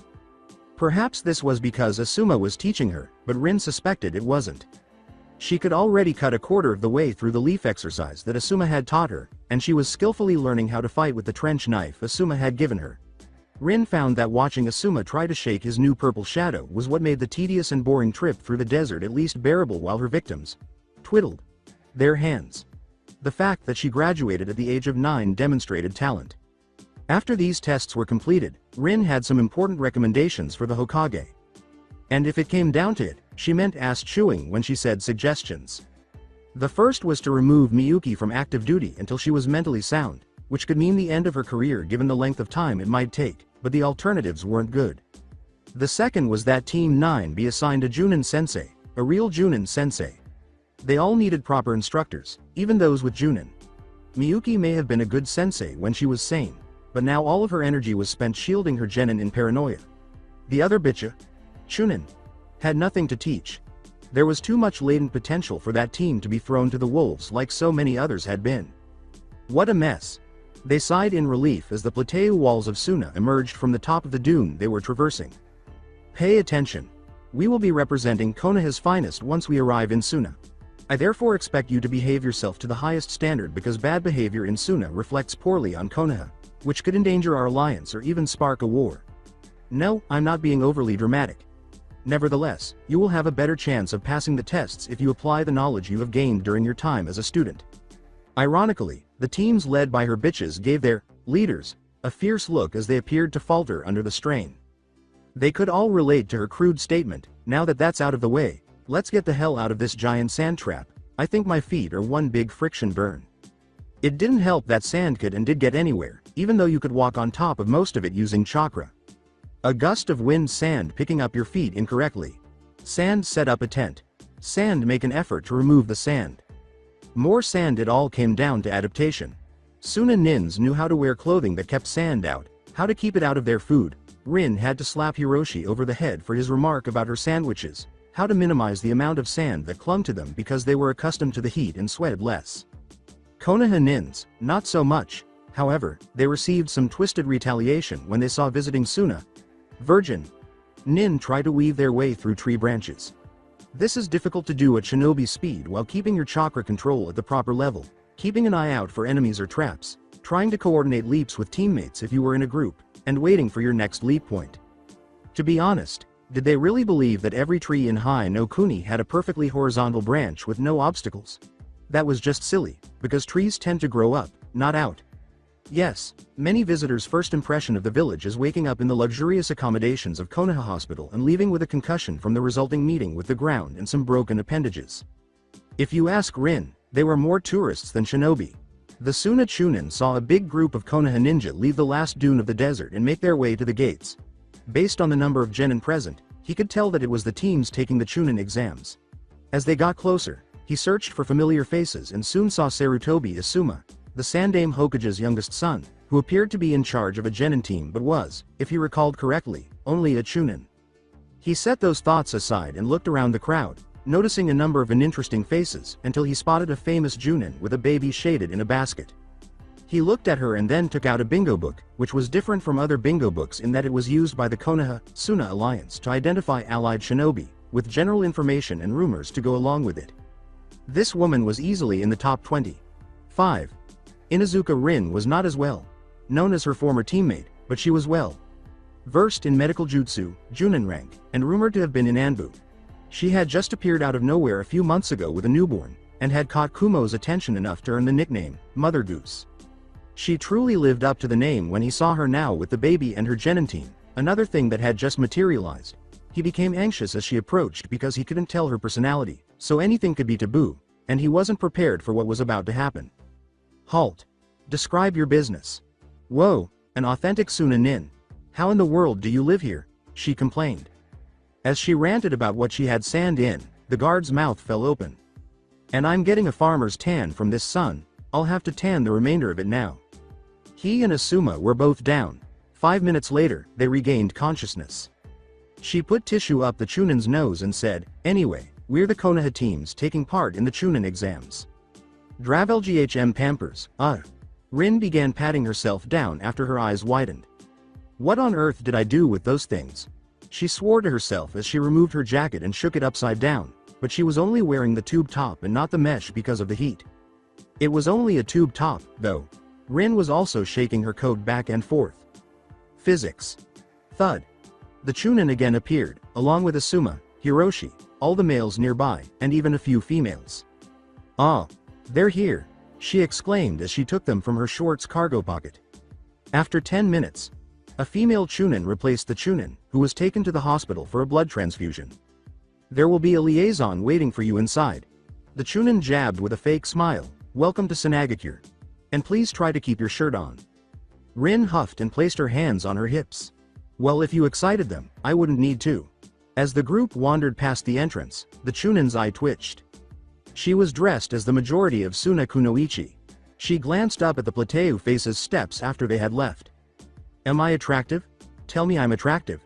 The steps were just drenched in perspiration. After an hour, the teams were finally shown to the hotel where they would be staying for the next month after enduring the usual bureaucratic jargon with the liaison. The innkeeper was a little too excited that he was receiving this much business, and based on the condition of the inn, it appeared that Suna didn't receive much business, which she could understand given the location and the lack of export. A lot of the other hidden villages were envious of Konoha's robust and sizable economy, and the answer was straightforward. It wasn't as hidden as the other villages, and Konoha had a stronger military, both now and hopefully in the future.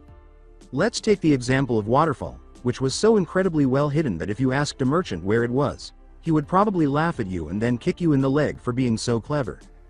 Because Waterfall was so isolated and hidden, their economy was virtually non-existent, and Suna was no exception. They had constructed their village in the middle of the desert for protection, and since there were few rocky desert paths and sand dunes that prevented merchants from moving their carts past them, few merchants bothered to try to reach the village. Instead, they relied on trading their goods with merchants on the border towns that did enter Suna. The only other village with greater economic potential was Kiri, because of Mizu's thriving shipping industry and trade routes with the foreign continents. The only reason this potential wasn't fully realized was because of the Yondaime Mizukage's totalitarian rule and isolationist view of the land, which stymied the nation. Konoha, on the other hand, had major roads leading to it through forested countryside. It was all location. Aside from that, and of course, easy access meant easier invasion, so you needed the military to support it. It was a vicious cycle. When they went to a nearby equipment store to purchase new tents, the same ideas were evident, as soon as the group walked in. "Hello." As the customers rushed for cover, the storekeeper exclaimed with excitement. He bowed when he realized he had startled the foreign shinobi. "Gomen. Nasai. Welcome to Yoshi's Last Stand store, where you can find weapons and equipment." As the shinobi peeked out from their cover, the salesman made a pitch to them. The best shinobi equipment supplier in Suna. They at last relaxed when they saw that the coast was clear. "Yes, indeed," Rin answered, "we're here to buy some tents." Asuma added dryly, preferably ones that weren't made in rock country, which made Rin's eye twitch. "Your leaf nin," Yoshi said, raising an eyebrow, "so why did you purchase anything from rock country? The war was only a few years ago, after all." Asuma thought it would be prudent for a while to practice amnesty, but Rin turned away, seemingly noticing something on a wall while the others stared at her. "Didn't you guys get anything else for a bargain?" Rin was nervously scratching her cheek as the three of them looked more closely at her. Quietly, she said, "Can I?" Before they realized what was going on, the genin appeared perplexed. Nanami produced one of her more recent kunai, and the salesman weighed it in his hand before dropping it straight to the ground while holding it by the ring. As soon as it left his grasp, it turned around and hit the ground, ring first. Rin let out a fit of laughter. The others stared at her incredulously until she gave in. "Ha ha ha, that's not so bad," she said. "Okay. It was absolutely awful. A dozen were sold for 299 ryu. Sumi, then," she declared arrogantly. Asuma complained, "You're not shopping for school supplies, you're arming shinobi Rin." The store owner seized the chance. "You can't take the Chunin exams with defective equipment, then. Before you even reach the second stage, it could cost you your chances. You're just lucky, though." He grabbed a crate of kunai and said, "I just so happen to have a smuggled supply of kunai from rock country." "How are they different from the ones we already have?" Rin asked, her eyes narrowing. She questioned doubtfully. Turning the open crate upside down, the salesman grinned and said, "Because I said smuggled, and unlike those things, which were probably made in some small town in rock country, these were made in Iwagakure." 24 kunai fell out at various angles. but all of them embedded into the floor, tip first. They should be evenly balanced, right? Kurenai pointed to the kunai and asked. Indeed, if you were hurling them like a boot knife. However, they are typically thrown straight, like an arrow, by ninja. Thus, you want the weapon's back to function as a tail and be the lightest part, with the weight at the front, similar to a lawn dart. Few blacksmiths outside of Iwa can achieve the ideal weight distribution of these, which goes from heaviest to lightest, tip to tail.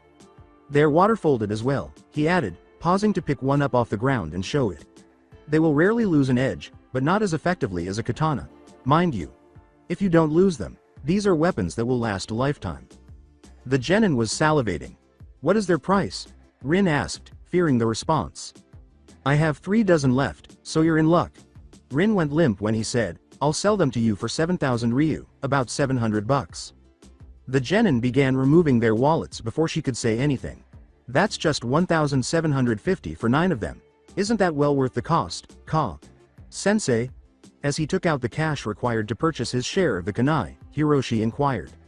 She didn't want to look like a skinflint, so she reached for her wallet, but they stopped her. It appeared that they had been saving up their paychecks, but when they weren't required to pay for housing or food, it was fairly easy. Nanami answered, Don't worry, I'll pay for your set. Rin appeared taken aback, saying, Really? She asked astonishedly. Yes, Hiroshi said, nodding. After all, you're purchasing the tents, he said, grinning. Rin sagged her shoulders and said, Oh, correct, those. After selling the kunai, the salesman approached and said, Don't worry, miss. Rin's shoulders slumped even more as he said, Suna makes some of the most weather and nature-resistant shelters in the shinobi nations. For a price, of course. Well, we'll need 4. 2, was Asuma's interruption, and she turned to face him in bewilderment. 2 tents, each double. It will be less expensive than 4 separate ones. He concluded with a smirk. Hiroshi and Nanami are obviously a couple, minus the wedding bands, and then us. Rin was the only one blushing, as Hiroshi and Nanami were too preoccupied to listen, too busy stroking their new toys. Rin became alert as she recalled something. 3 tents. For your little purple-haired tick, 2 doubles and 1 single. Asuma angrily protested, she is not a tick. Rin simply gestured to his leg, and he raised an eyebrow before looking down to see Yugo encircling it. What the, when? He exclaimed frantically. Asuma choked, but Kurenai shrugged and said, she latched on when you and Sensei were having that argument about giving the hotel maid a tip for more complimentary toiletries. None of you felt the need to inform me that she had been on my leg for 15 minutes. He yelled at the genin, and this time, Hiroshi responded. With a smug smile, he shot back, I think the real question is how she's been on your leg for 15 minutes and you never noticed Asuma. Sensei. Asuma winced, wondering how he could have missed it. She must be stealthier than a cat, he thought. This is too much, Yugo. Chan. Come on. Get out. Yada. She declined. Get off, kid. Come on, Hiroshi yelled as he began attempting to remove her. Yada. Yada. Yada. Kurenai chose to assist for the sake of amusement, which made Asuma hop around on one foot as she screamed and held on with an iron grip. Stop pulling before I break my head open because it's not working. Yada.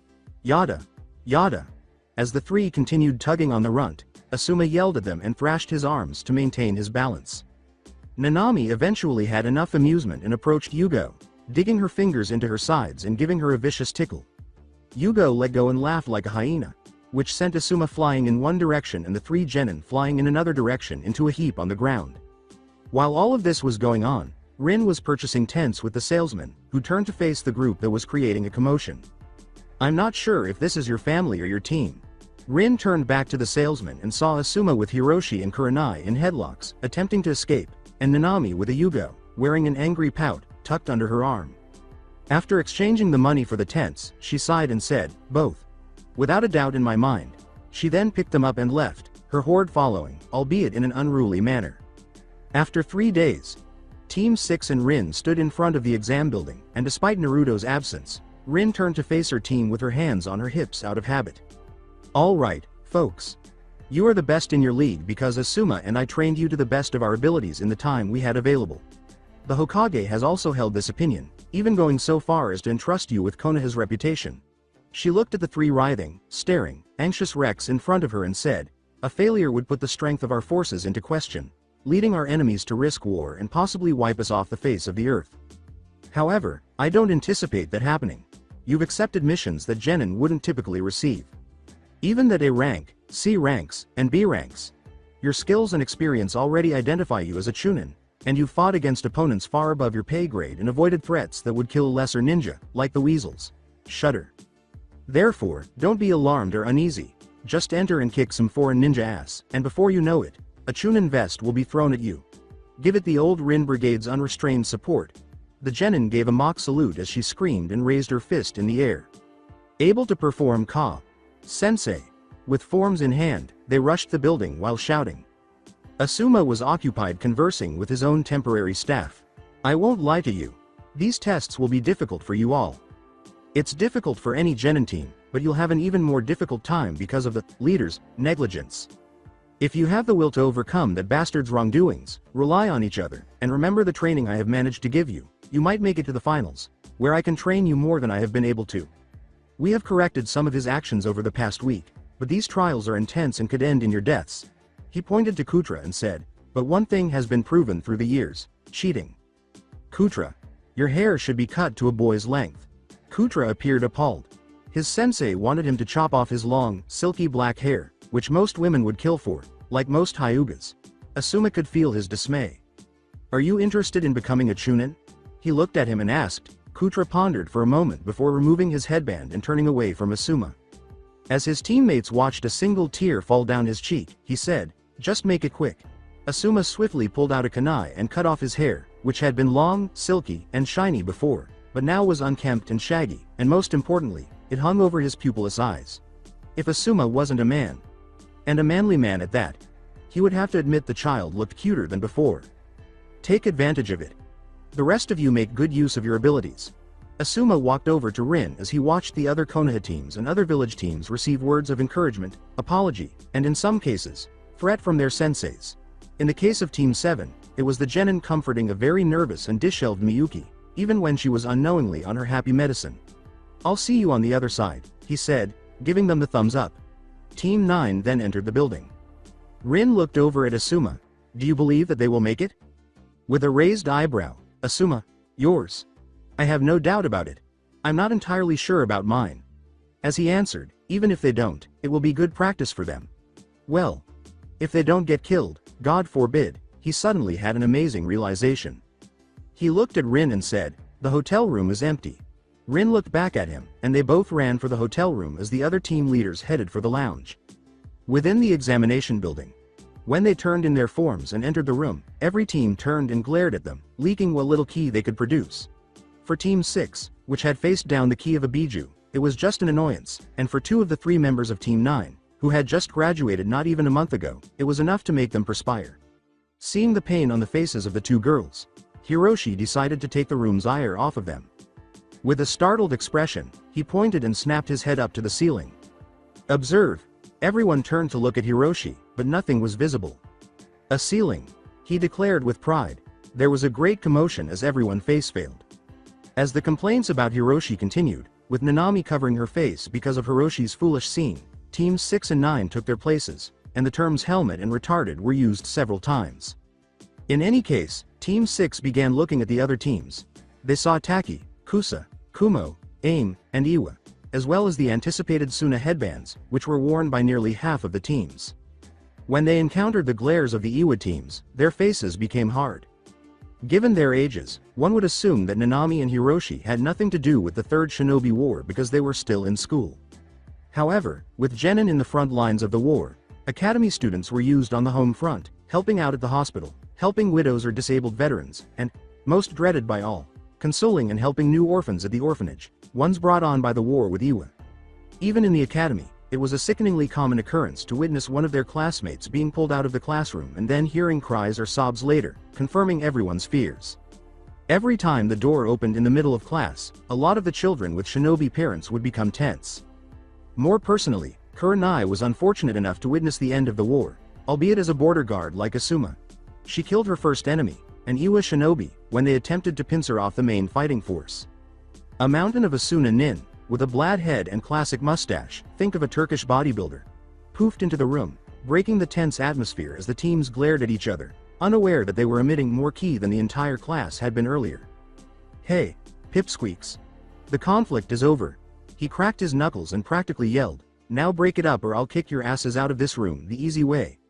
Both teams took the hint and shuffled away from one another, still gazing at the hulk of a Junin. He whistled loudly and put his fingers in his mouth, satisfied. Suddenly, 8 Chunin appeared. Welcome to the exams for Suna Chunin. As the first exam proctor, my name is Tora. Keep this in mind, you tiny fairies. You will abide by the rules because we require it, and you are here because we permit it. I'll chase you out of Suna myself if you don't comply. Each team should choose a table and sit the fuck down before I approach them. In order to avoid angering the man, each team hurriedly did just that. After everyone was in their proper positions, he darted back up. The Chunin behind him began distributing tests to each table after he said, the first part will be a written exam. You will have an hour to finish the test. You will not speak to each other during this time. There will be no fighting, no arguing, no killing. You fail this test right away if you are caught cheating. This test begins right now. Each team then delved into their test booklets, and Hiroshi smiled as soon as he saw the questions, which caused Nanami and Kurenai to sigh with relief. The majority of the questions focused on desert warfare, tactics, and survival, areas in which Rin had not trained the girls. But Asuma had a special bond with Hiroshi because he was the team's strategist. With haste, he picked up the pencil and began writing the questions.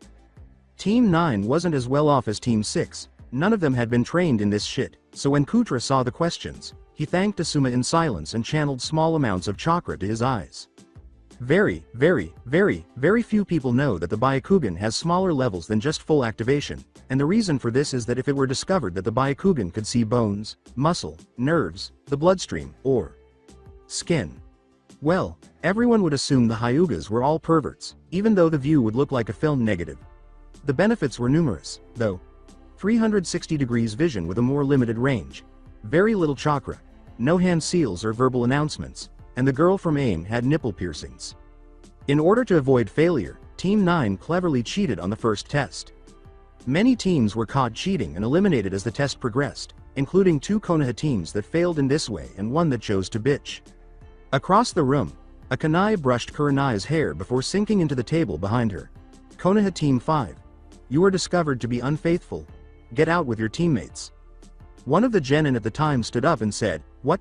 That is nonsense, we weren't being dishonest. The huck of a Junin was standing in front of him, staring deathly at the genin before he could utter another syllable. Are you accusing me of lying? Tora, the Junin, gave a menacing growl. That's where the genin's balls shriveled up and died. The genin bounded out the door with his teammates right behind him after saying, I am calling you a sharp-eyed Junin, and that we were caught fair and square, and we will be leaving now. Hey. Figures those tree-hugging leaf nin wouldn't have any. He heard someone behind him say, I think you dropped this. Kurenai, missing a hair, was staring at him with a fiery glare when he turned around. The bandages around the handle of the kunai were just smoldering char, and the weapon itself was glowing red as she held it out for him. With a drop of perspiration, he answered, keep it, before turning around and dropping it on top of the desk, which immediately caught fire where the kunai was lying. She narrowed her eyes at him. With haste, Hiroshi grabbed his canteen and soaked it. The Chunin observers, meanwhile, were mentally noting that they should not oppose her in the second exam. The hour was up before they knew it. Time's up. Put your papers face down and wait for them to be graded. After picking up the test from each table, the Chunin proceeded to the front of the room and sat down to grade the papers. A result would be announced as each paper was graded. The Iwa Genin Team 6 had been glaring and exhaled in relief when they heard the words, Iwa Team 3, 70%, pass. Tora angrily yelled, Suna Team 10, 40%, fail. At the humiliated squad, it was pitiful to be from Suna and fail a test that was essentially designed to gauge one's knowledge of the desert. They were no longer proud when they left. Konoha Team 9, 82%, pass. Kutra slumped in his chair. His prudence had paid off. He had originally intended to copy from Team 6 a paper, but after reading Hiroshi's, he gained enough knowledge to pass and fudge the others. If he had copied the entire thing, it would have been clear. Ultimately, it was impossible for 2 teams to achieve such a high score. As he stared at the spot where Team 6 was seated, the Chunin fumbled incredulously, Konoha Team 6. 100%. Pass. It had been nearly 20 years since anyone had received a perfect score on the test, and most definitely not a Konoha team. Nanami noticed the Chunin's looks, but Hiroshi was too preoccupied with giving the Iwa team the peace sign, which is his middle finger, to notice them, which caused her to fidget in her chair. Tora gave him a headshake. There was increasing trouble with that team. He signaled for the Chunin to continue by clearing his throat. The remaining teams either passed or failed as they completed the tests. After the results were finalized, a total of 18 teams remained. Tora said it again. He glared around the room and said, "Congratulations on passing the first exam. It shows that you were prepared, or that you were good enough to cheat and not get caught. The purpose of this test was to see how much you had prepared to enter a foreign country.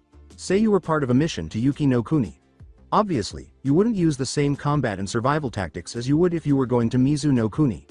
Cheating wasn't allowed since it would serve no purpose in this test. This test also served to weed out the teams who wouldn't have had a chance of surviving the next exam," he said as a woman with a Suna vest and thick glasses entered the room. She said, almost inaudibly, I'm not early, am I?"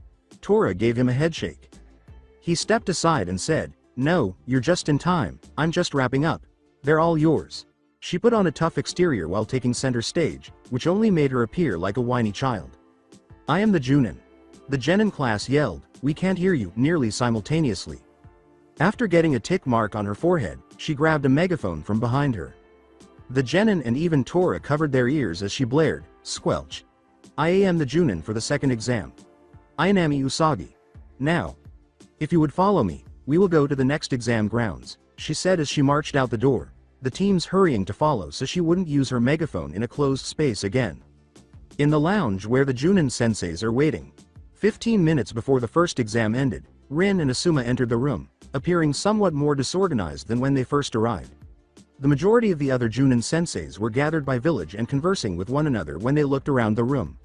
When Rin saw the Iwa forehead protectors, she stopped. Iwa. Only a few years have passed since the war.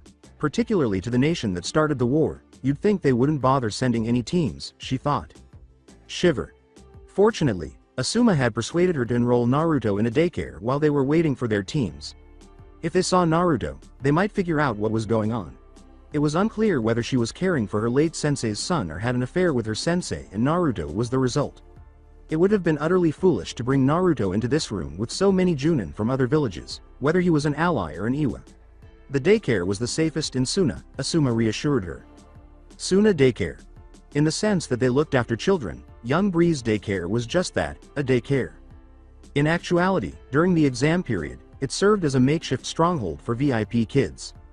This was only demonstrated by the fact that Chunin Kunoichi was caring for the children and that the two Suna Anbu were watching over them. It prevented foreign ninjas who might find the prospect of kidnapping them too alluring from seeing the children of prominent ninjas, politicians, and even the Kazekage. The majority of the kids came from Suna, but since the daycare was paid for with money from Konoha, it was only right that they could also use the service, since there wasn't much chance that someone would bring their kid from Konoha. Imagine their astonishment when someone brought a baby in addition to a child. A little blonde child of 3 played calmly with some blocks on the floor. Since the birth of her youngest brother and the death of her mother on the same day, she has not been happy or even smiled. Her father was a heartless man who was more concerned with his village's power than his family's well-being. Tamari is lonely and depressed, especially considering that few other children approached her because she was the daughter of the Kazekage. In fact, she was treated like a crystal vase by the staff.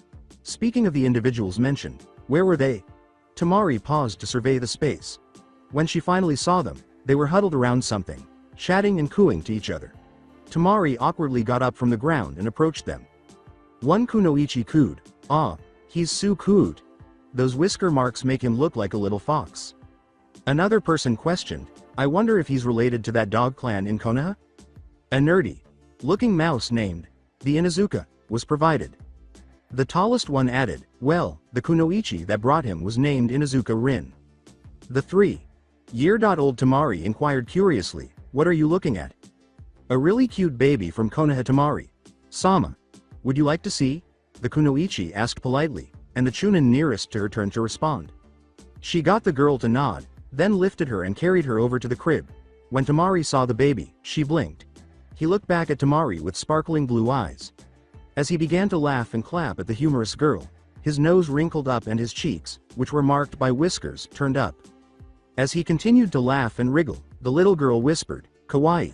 over the kunoichi's coos and baby talk. She continued to stare before turning to face the kunoichi, who was still focusing on the infant. "Can I hold him?" With Rin. She entered the room toward the section where the Konoha team leaders had gathered, confident that Naruto was currently out of sight. Since the majority of them were Chunin, they would undoubtedly become agitated in a room full of elite and regular Jonin. Rin sensed that the other Junin's gaze was fixed on her as she moved across the room. A knife could easily cut through the tension. She may have to take drastic measures if they didn't stop. Fortunately, she was not the center of attention. Well, it seems the Mother Goose has let her gaggle out to play. Rin's eye twitched in response to the voice, which annoyed her as much as nails on a chalkboard. Rin turned to glare venomously at the gray-eyed, silver-haired Iwa Junin who was seated next to the other Iwa team leaders. With her eyes glaring at the woman, Rin's fake smile looked more like a snarl and a smirk. "Fucked. Yuna. What an unexpected surprise. How are the knees treating you?" Rin asked.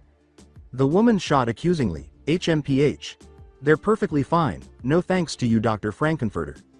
Rin used her chakra scalpels to deliver 2 blows to her knees the last time she saw the kunoichi during the war, severing the ligaments and sending her plummeting like a ton of bricks into the lake she was on.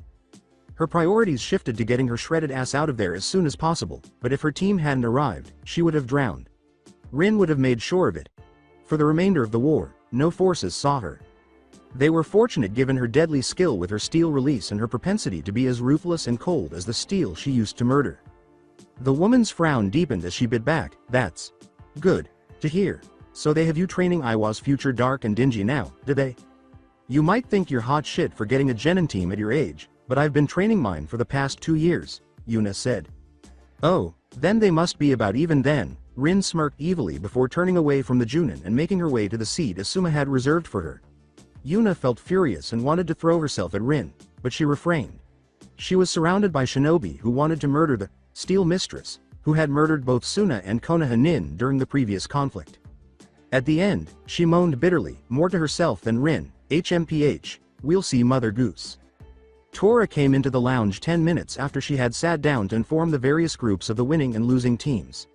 The Suna group was the first group he met. Rin watched as 2 of the team leaders, clearly prepared to give them a hard time about it, got up with furious scowls and went to get their failed teams. As he continued to report, numerous other Junin senseis stood up to gather their teams. "Passed at 90%, was the proctor's announcement to Yuna, and Rin heard the steel-wielding Junin smirk and look at Rin smugly. Rin ruffled a little, then shook it off. Before long, Tora found herself facing the Konoha group. Teams 8 and 3 failed. "Pick up your teams and depart," he said. Both the careless Junin and the crypto Chunin stood up, one with a guilty expression and the other with a blank expression. The other Chunin were astonished, but Rin's glance reminded them that they had nothing to do with their team's victories. He stopped and stared at Rin, who glanced up at the proctor. Team 2 passed at 66%, Team 4 at 70%, Team 7 at 80%, Team 5 at 68%, Team 9 at 82%, and Team 6, he said. He asked bluntly, "What the hell have you been teaching those kids?" Which made Rin start to perspire. "A lot of stuff," she said coldly. To the astonishment and dismay of the other Junin present, he said, "Obviously, 100%. Rin grinned and looked at Asuma. "I have my second in command to thank for that," she said humbly. With a hint of fear, the massive proctor questioned, "So where does your training come in?" "In combat," was her straightforward response. All the proctor could do was dream. "Anyways, if you would all follow me, I will lead you to the finish line of the second exam." Cage Tower. Thing. Bal Rin wasn't the only person who heard about Team 6's outstanding performance. The first exam results had also been communicated to the Cage. At the paper on his desk, he scowled. The fact that Suna was unable to pay for the Chunin exams alone was already a problem. They had to accept Konoha's offer, which was already a terrible situation, but it seems that this was insufficient humility. No, it seems that they sent a team of trump cars to further embarrass them. Then he would reverse the situation. "Baki," he called. Suddenly he saw a man with half of his face hidden behind a curtain. The man said, "Yes, Cage. Sama." The power was shoved in front of the man by the Cage. "I want you to make sure Team 6 from Konoha fails the next part of the exam. They will be traveling west towards Chitsu for the second half of the exam." After reading the final section of the report, Baki realized why he was required. His words, "Hi, Kazekage, Sama," were bowed before he vanished. With the hopeful Chunins. In fact, Usagi had guided them to what appeared to be a starting line outside Suna's gates. Alongside the line, tents were also erected. Welcome to the second part of the Chunin exams. The rules are simple. You will be given an item. Your goal is to get that item from point A to point B. Usagi yelled into her megaphone. Seems simple enough, Kurenai said. Usagi went on, the goal is 60 miles to the west. Kurenai laughed uneasily as Nanami and Hiroshi scowled at her. She yelled on the horn as the genin were signing waivers and receiving the disputed items, which turned out to be scrolls. Each of you will be given a map and a canteen of water, nothing else. You will have until sunset tomorrow to reach that goal before you fail. There will also be enemy ninja running interference along the way. Should you lose your item to them, you will fail as well. Once you have received your items, wait by the starting line. We will be sending teams out in timed increments so we don't have one giant clusterfuck 10 feet after the starting line. 5 minutes until start, she said. Team 6 examined the map. To get to Suna, they had to travel 50 miles in the opposite direction, to a small, sandy town, and Hiroshi assumed that was deliberate. They're sending us away from any established trade routes with the other countries. Kurenai gave Hiroshi a questioning glance. Why would they do that? So none of the teams have an advantage if the goal was near a trade route that they've traveled over before to get here. It's also very sparsely populated with few landmarks, a perfect place to throw us into. They prepared for their starting window after deciding on their destination. Usagi's megaphone sounded, IWA, Team 3. Approach the starting line. They were sneaked past by the earlier team. Condescendingly, the team girl said, I guess they know talent when they see it, seeing as they let us go before the drabble. Nanami's eyes narrowed, and then a sly smile appeared on her face. She said, or they figured the team of special people needed a head start, which made the girl halt in her tracks. She then turned around and gave Nanami a death glare. IWA, Team 3, get your asses up here, Usagi yelled once more, interrupting the glare. The girl reverently warned, this isn't over, before rejoining her teammates. Nanami sighed. Her teammates and everyone else around her laughed nervously or in agreement as she complained, there wouldn't have been a start if you learned to close that gaping cockhole in your face, you stupid bitch. A few seconds later, they heard, Hajime, and saw the Iwa team thunder out of the starting line, which made Hiroshi snort inexplicably. Until only a handful of teams remained, this continued in 3-minute increments. Konoha, Team 9, approached the starting line. Yugo approached the starting line with her team. Aren't you a little young to even be a genin? Usagi asked incredulously, doing a double take upon seeing Yugo. Aren't you a little old to be surprised by my age? Yugo pouted in response. A bulged vein appeared on Usagi's forehead. Fortunately, she forgot to press the megaphone's trigger as she sniped, don't go crying to mommy if you can't keep up with your teammates, before the purple-haired girl faced the starting line. Steam escaped from her head. Usagi touched her face with the megaphone. Haji. Foom. With a wake of sand behind her, Yugo took off like a rocket. Me? Usage said haltingly. As he and his teammate tried to catch up with the dust devil, Kutra sarcastically yelled at Usagi. Gee, thanks for riling her up. Before the allotted 3 minutes were up, Usagi complained to herself once more. She yelled crassly, Konoha, Team 6, approach the damn starting line. Team 6 started at the starting line, but unlike the other teams, they weren't pointing directly. They were pointing west at a 40 degrees angle. What are you three doing? She exclaimed. In response, Hiroshi performed a push, up with his glasses, making a beeline for the goal. She sounded put off as she put her hands on her hips and asked, you think I wouldn't point the starting line in the right direction? It's funny that she could now speak without using the megaphone. Perhaps she enjoyed causing them annoyance. You're a proctor, so, yes, Nanami responded on behalf of the team. It's always a smart team. Hajime, Usagi exclaimed, finishing on her megaphone, and the genin took off for the actual objective. Well, at least they didn't go as one of the first teams and blow all my fun, Usagi thought as she glanced at the other teams, who had all overheard the conversation. An evil smirk then appeared on her face. She raised her megaphone to her mouth. She shouted, all remaining teams, go, go, go, go. 10 feet from the gates, they all turned into one huge clusterfuck after running through the starting line incoherently and tripping over one another and themselves. Usagi gave a menacing chuckle before turning to face Chitsu and demonstrating to the pile. Oh. Teams why she was known as the dessert hare. By taking off in a manner similar to Yugo's. 15 minutes after the start, with Team 9. On the back of Kutra, Yugo was walking more slowly and had swirls in her eyes. As he held her piggy back, the Hyuga grumbled, really, all this trouble over the remarks of one proctor. She moaned, I think I'm going to be sick, which made Kutra anxious. Not on my back, you're not, out in the desert, with just one Suna Junin. As another team passed by, Baki remained hidden. He had placed a number of traps around the area to render Team 6 inoperable after they had passed. He waited for his targets to dash past him with the patience of a Junin. Team 6 was traveling far from where the other teams were. Hiroshi eyed the compass's target lines toward the horizon outcropping. As he began to plot on the map, he said, we're a little ways off course, but still heading in the general direction of the finish line. Nanami looked at the dunes behind them with shaded eyes. I figured the other teams would have done the same thing. Maybe the proctor just let them go all at once. I thought I saw a sand trail going past us, Kurenai admitted. As he drew on the map, Hiroshi continued, Mana. I don't think the proctor counted on a team actually checking their maps before they were away from the finish line, which is why we haven't seen any interference yet. We'll start seeing interference past that rocky outcropping, he said, trailing off as he made calculations in his mind. If they all went straight out of the finish line, they wouldn't see a landmark to gain their bearings for 15 miles, which means. Then let's spend the night there. With nods from the other two, Nanami continued, I can use Doden in case we're attacked, and it's better concealment. Okay, let's move forward. As they began to descend the dune, Hiroshi said, we should arrive there by sunset. Baki. The Junin was fumbling with his map and began to wonder where the hell they could have gone. They must have gone straight, he said, noting that he hadn't seen any teams pass him for an hour, which was a gaggle fuck of growling, irritated, mismatched teams, and Team 6 wasn't among them. As he emerged from hiding, he complained, great, they're ahead of me. Being a Junin, he knew how to be patient and would not let up. FWOOMP. PFT. PFT. Who the devil placed this obstacle here? 20 miles beyond Suna.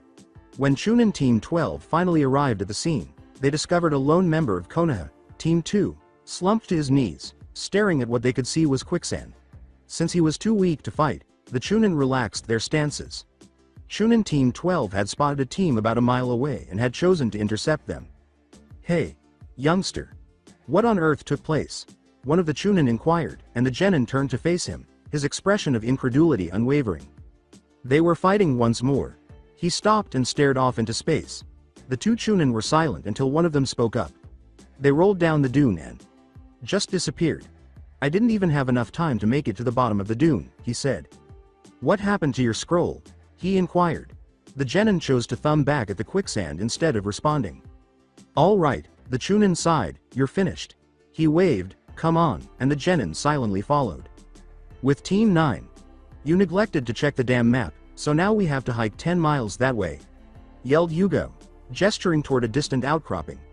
Kutra glared at her, his cheek quivering. If she hadn't had to snark some proctor, I wouldn't have had to carry some brat on my back, he retorted. Can we start right away? They stiffened, began searching for the source of the voice, and soon saw their teammate with a vein protruding from her head. Holy shish. You frightened me. Kutra swore. Yugo said in amazement, I don't think I've ever heard you talk before. Before going on, what's your name anyway? She asked, and Kutra, who didn't know her name either, looked sheepish and the girl gave him a face fault. You're not telling the truth. Even after 2 months of dating, you still don't know who I am. Chunin assault. As they charged at the group, 2 Suna Chunin yelled out, and Team 9 fought them off for the next 15 minutes, preventing the genin Kunoichi from revealing her identity. She attributed this to an invisible force.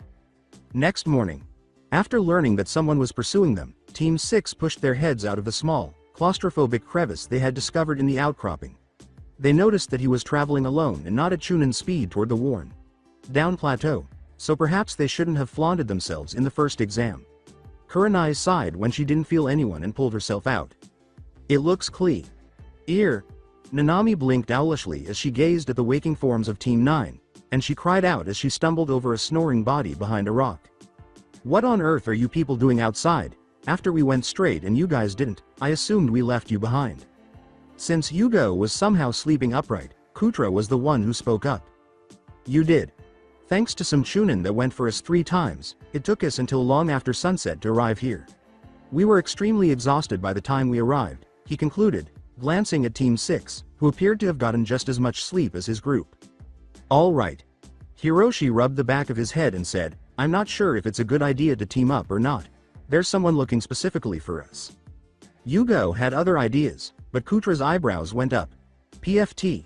Yes, exactly. Yugo crossed her arms and pouted. We know we have a better chance with you than without you, and you just don't want to help out. Was Hiroshi's noncommittal response. Unfortunately, that's not good. We are clinging to you like glue because we are essentially your teammates as well. The strength of your stalker will then be demonstrated, though she was aware that they wouldn't have a chance if they had to travel the final 30 miles by themselves. They barely made it past those final 2. Yugo declared with boldness and bluster. Hiroshi shivered as the girls giggled uneasily. Okay. The finish line is 20 miles away. It was a Jonin. Why on earth is a Jonin pursuing you? Yugo exclaimed, gesturing with her arms, sleeve ripped. Nanami moaned, probably because we irritated the cage by performing well on the test. As he squatted down after unloading his breakfast on the ground, Kutra complained, obviously you don't know the word, deception. To avoid him, they had veered miles off course. After unloading his breakfast, Hiroshi shot back, I know it very well, but what kind of plan is, look weak, during an exam to see how strong we are? If they hadn't heard something, Kutra could have argued that point, and he would have. RRRA.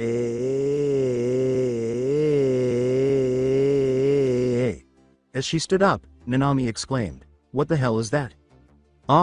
As it began to approach, their eyes all widened. Then, in the center of them, it emerged and grew from the sand. Baki's war cry was, ag ggggghhh, as he literally grew out of the ground with a murderous face. Before everyone left the nightmare scene, Hiroshi let out a horrified cry, holy fucking shit. Baki started to pursue him, but he took a nosedive instead, cutting his jutsu short with his feet still in the sand. Fucked. 4 hours prior to the exam's conclusion. Rin was extremely anxious. A lot of the teams were already done. She was initially just disappointed that her team didn't win. She was now afraid they might not even arrive. She turned back to Team 2's lone genin, whose foolish teammates were engulfed by quicksand. The thought of them suffering the same outcome crossed her mind, even though she had much more faith in her team than to fall into some quicksand. As ridiculous as it sounded, there was an overzealous chunin, an Iwa team that harbored resentment, and even a rogue S-class missing nin that had wandered into the testing course. She clenched her teeth when she heard someone behind her say, looks like your team was all brains and no browns. Hours ago, Yuna's team had concluded. Rin shot back angrily, steely girl, there's still time left. Yuna sighed, not that it matters. The fact that my team made it here before yours or your boyfriend's is a testament to how weak Konoha has become. When that overgrown fox died, it must have taken your best and brightest with it. She yelled. Rin saw a dust cloud in the distance just as she was about to lash out. Usagi, whose speed had brought her there a day earlier, looked at the cloud of dust. Uncertain, she concluded, Konoha teams 6 and 9 incoming. Sort of, Rin could understand why as the dust cloud grew larger. Group 6. Their pace was as quick as they could manage. They were shabby, hurt, desperate, and extremely afraid. Who wouldn't be? They were running because they were closing slowly and were only 9 feet behind them. Baki yelled, "Rawr," as a purple-haired girl behind him flapped like a banner and hung from his neck. He didn't have time to kick off her 2 teammates who were clinging to his legs in an attempt to weigh him down. It was impossible for teams 6 and 9 to go straight after him. The first time they tried, they discovered that. They shifted to delay and diversion strategies right away. Blockades, genjutsus, feints, traps, and veering off course. If Baki's haggard appearance is any indication, they've done this before and did it successfully. However, they had run out of tricks, landscape, and most importantly, chakra a few hours ago. The 2 teams made the decision to simply run to the finish line. Baki quickly caught up. Team 9 attempted to tackle Baki instead of leaving Team 6 to their own devices, which put them in their current situation. Nanami yelled, "Oh god, he's right behind us, between pants." A very gaunt Hiroshi yelled, "Keep running. We're almost to the finish line." It was Nanami's shit, not his, to run. In any case, he directed his remaining energy into his legs. Baki screamed, "You shall not pass and swung at Team 6, tackling every player. The scroll flew out of Kurenai's dress, smashed through the air, and fell directly into Rin's hand as they screeched to a stop. Usagi began to declare the disqualification, but Rin abruptly interrupted her. With an undercurrent of rage, she questioned, "Why was there a Junin going after my team?" The proctor paused as a result, and Baki looked up, wide-eyed, and saw several foreign Junins staring at him. What on earth caused the Junin to be present in the testing area? Usagi quickly deduced that he wasn't supposed to be there after looking through the list of interference. Then she questioned uncertainly, "Baki-san, you weren't part of the exams, care to explain?" Knowing that he was deeply involved in a potential diplomatic situation, particularly with a village that provided funding for this exam, Baki appeared to be a deer in headlights. He was forced to swallow his pride as a result. Yes. Cage. Sama decided to test them differently than the rest of the teams due to the promise they had shown in the first exam. So it was decided they automatically passed and that this exam was to purely test the peak of their abilities. So they pass with flying colors, he declared as he released them. Usagi questioned incredulously, "They do?" Baki didn't see many of the other Junin sensei's feathers being ruffled by the statements he was spitting out, especially with Rin's still naive ego inflating. "Of course they do. It wouldn't be fair since they were testing under a Junin, while the rest of the teams were merely evading and fighting Chunin, now would it?" Baki said. Asuma silently gazed at his team, still dangling from the Junin, before they all fell off, keeping his remarks to himself. With whirls in her eyes, Yugo staggered to the proctor and handed her their scroll without thinking, then collapsed on her back. He blurted, "They passed too. Anyways, good team, good luck and goodbye," as he dashed back into the desert. Usagi muttered, wondering what in the world she was meant to do. Something tugged at her flak jacket, interrupting the awkward moment. When she turned around, Nanami was standing up boneless and hardly giving out their scroll. When Rin noticed this, she glanced down at the scroll she was still holding. After examining it, she placed her other hand in half ram. Kai. A light pink vibrator was revealed when the scroll poofed into smoke. As she pointed it at Yuna, she was too proud to feel sorry. Not only was my team pitted against a Junin, they passed fairly with 3 hours and 40 minutes to spare. Take that, steely girl. The obscene toy was pointed inches from Yuna's face, and her eye was twitching. She finally had enough and took the item from Rin's grasp. She argued until she realized she was holding it. "Who cares? What the hell are you teaching them anyways? Hinging that thing into a scroll?" she said. She screamed, "Ack!" and threw it into the air like a bomb. It fell into the Genin and Junin throng. As they fended themselves off of it in panic, there were many shouts and shrieks. Above them, it was visible soaring into the air before settling on another person. At last, it took off from the crowd for the last time and vanished into the tiny, dusty town. When Usagi finally managed to pick up Team 6's scroll, Nanami instantly collapsed. "Well, with that, I announce the second part of the exams over. Since the amount of teams are under quota, we won't have to hold preliminaries. The third exam will begin in 1 month. Take the time to rest and train. Opponents will be decided during the tournament, and then singled out from there. Meet at the Suna Stadium on April 17th at 8 AM. Until then, good luck and congratulations on passing," Usagi said. 100% on the test and beat a Junin. Sorta. You guys should be proud of yourselves.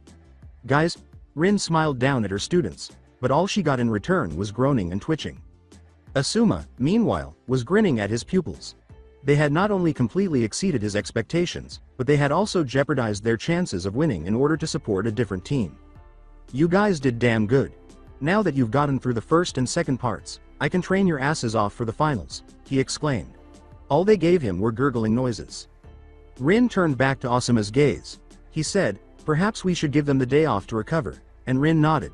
There was silence until both of them raised their fists. "Jan. Ken. Pon." Rin swore, "Fuck," and then used a few shadow clones to pick up the two teams and return to Suna. The following day, Teams 6 and 9 enjoyed the hot tub's warmth. "I'm so grateful that this hotel had a hot tub." Although Chan was capable of healing wounds, sore muscles were too numerous and unimportant to be healed.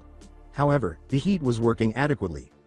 Kurenai relaxed against the jets and moaned, "Why the hell would they risk a diplomatic incident to fail us?" Asuma interrupted, staring at the Genin.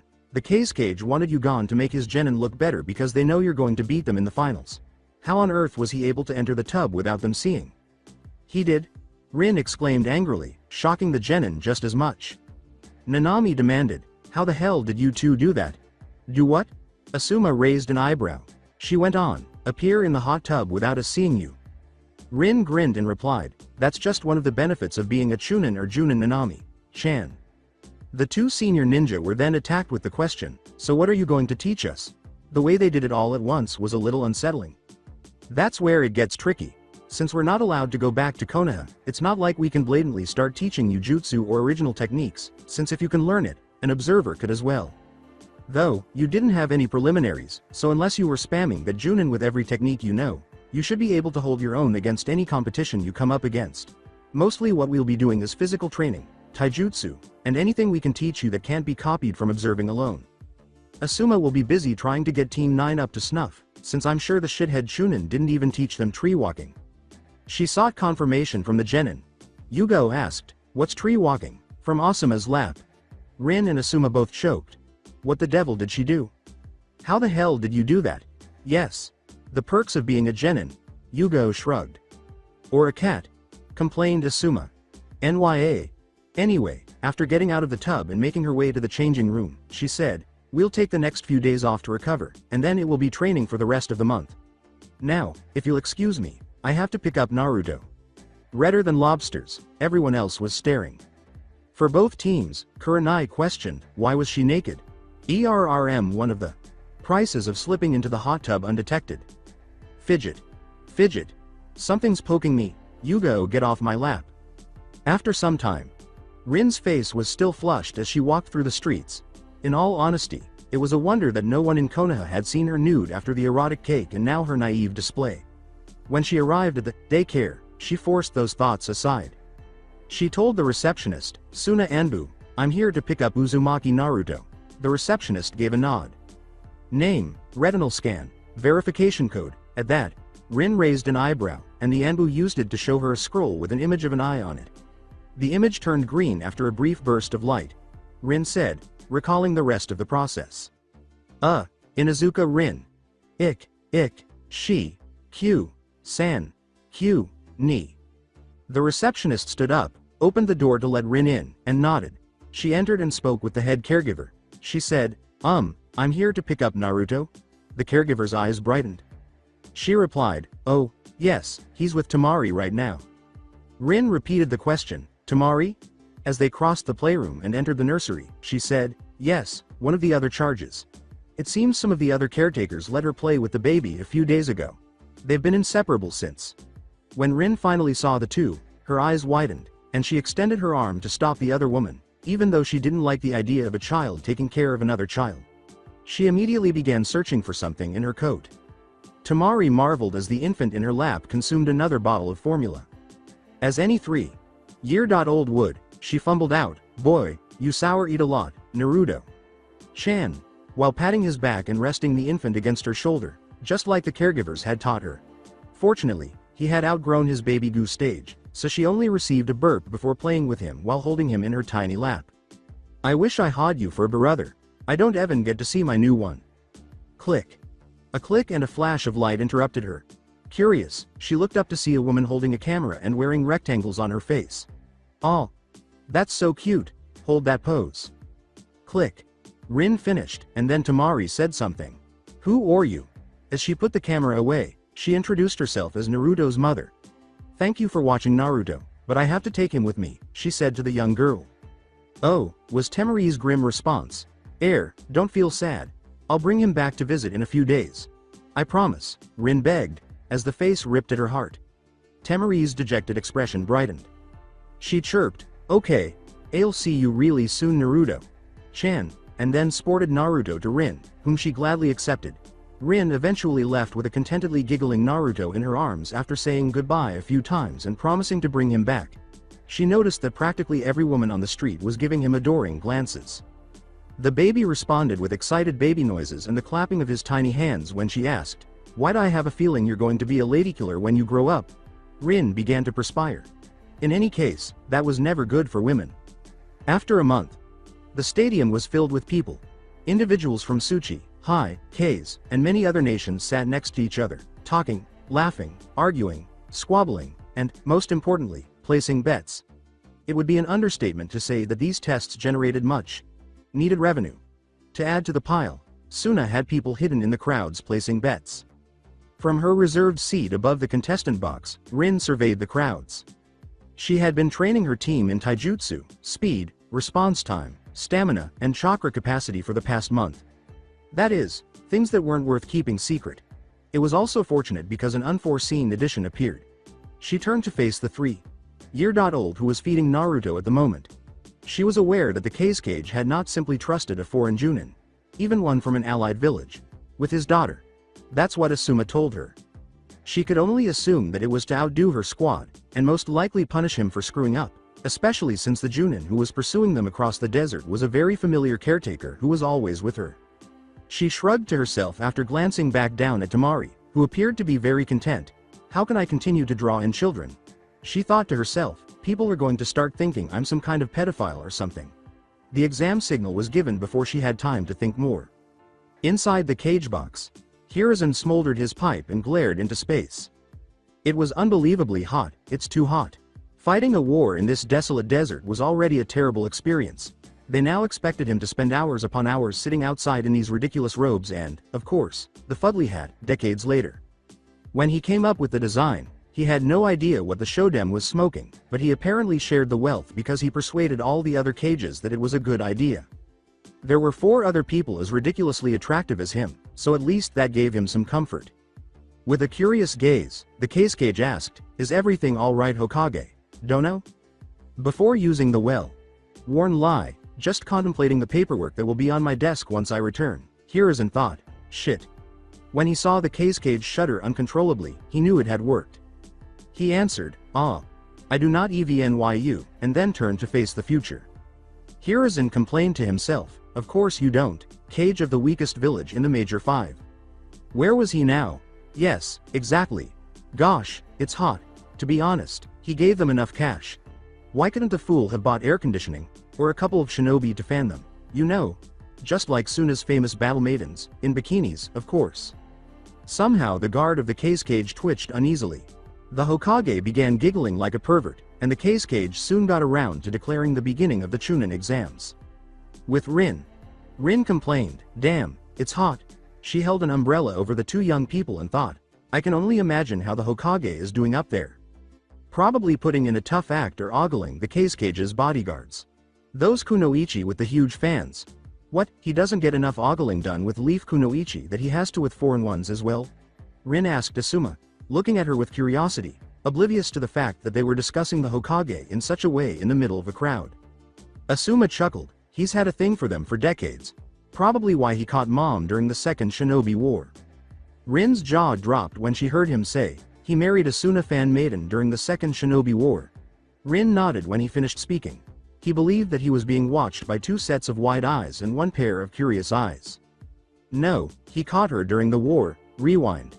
A woman with ferocious brown eyes and long brown hair pulled back in a ponytail gave the man who had split her from her squad a death glare. The professor, the Sandaime Hokage, and the shinobi god himself. Bawako was certain of her abilities, but she was also certain that they were insignificant compared to the man's skill set. But that didn't mean she would give up easily. She gritted her teeth and gripped her battle fan tightly. Sarutobi Hiruzen, the professor himself. "To what do I owe the honor of you singling me out from my team?" she asked. She stiffened as she awaited his explanation. "Bawako of the Sandstorms, my purpose for specifically setting my sights on you is simple." She face-faulted, then leapt to her feet and glared at Sortobi, saying, "To defeat you." Obviously, she yelled out. As his personal summons poofed into existence, Hiruzen shot back, "Then let's get to it." A moment later, he transformed into the renowned Diamond Hard Staff and spun it around into a fighting stance. Bawako responded by opening her fan and hurling a ferocious sandstorm in the man's direction. 1 hour. She lasted for an hour. "Damn you." She snarled as she stumbled to her feet and landed on her ass. Even though he appeared to have just wrestled a couple Iwa hookers, the god of shinobi grinned like a fiend. She screamed, "Just kill me already," and Hiruzen simply shook his head. "To kill you was never my intent. I'm here to capture you. I have a question though." He hesitated, and she glared. "How do you feel about kids?" Before the sole conclusion reached her, her mouth fell open. She managed to get another 15 minutes of energy. But after a while, she was on the ground once more. Her arms were then bound. As he tried to tie them too, she roared, "I'm not going to be your war prize. And tried to kick the man with her free legs. He yelled in exasperation, "Damn it, hold still," and received a foot in the face for his endeavor. She ultimately lost that battle as well. War's end. When the question of prisoner release arose, the Sandaime Kazekage and Hokage were cutting the final peace treaty. There was one name that wasn't on the prisoner roster, even though I agree with most of the details, the Kazekage said. Oh. Hiruzen pretended to be stupid. Yes, Anavar Bawako of the Sandstorms, was not on there, even though it's reported that you yourself separated her from the rest of her squad. Ah yes, about that, stated Hiruzen with a sigh. A woman called out, "Hiruzen," from down the hallway. After hearing stomping and his guards being flung around, the doors eventually blew off their hinges, revealing an enraged Bawako who had either let herself go or was about to give birth. "We're out of horseradish and I need my damn ice cream." "All right, the latter is evident." "You're late. Look what this bastard did to me," she roared as she showed off her protruding belly when she saw the Kazekage. Before Hiruzen spoke again, both men started to perspire. Yes. Bawako has been taken as a war prize. Fuck you, and will be staying as my wife. I'm going to tear your manhood off while you sleep." The Kazekage said sarcastically, "You make a perfect couple," and his deadpan expression was appropriate. The woman's eyes narrowed and she growled, "Wait, you're not going to leave me here." The Kazekage said bluntly, "He claimed you as a war prize and we're on the losing side. You're not my ninja anymore, so there's nothing I can do," while Hiruzen smiled triumphantly. She yelled, You're both bastards," once more. For the next 10 minutes, the two cages avoided anything Bawako's hands could grip. Scrolls, chairs, mugs, Chunin, the wife of the daimyo, their cat. While pregnant women may be frightening, pregnant fan maidens may be even more so. She was grumpy a lot by the time Asuma was born and the alliance took effect, but luckily she calmed down after having a baby to tie her to the village. Dean K. Kabsaf. After finishing the story, Asuma blinked and turned to face his surroundings. Everyone in the immediate area was staring at him, to the extent that they all missed a few fights between strangers. Then he huffed, "What?" Rin questioned incredulously, "You mean to tell me the Sandaime captured, knocked up, and claimed Asuna Wind Mistress when we were enemies?" He posed the rhetorical question, "Where do you think I got my wind affinity from?" The people of Suna were still attempting to make sense of everything. It wasn't unheard of at the time, so it wasn't so much that he did it as who he targeted. Typically tough as nails, Suna fan maidens became old maids. Targeting Suna's kunoichi puppeteers, who were frequently major bondage and sexual objectification nymphos, was far more common.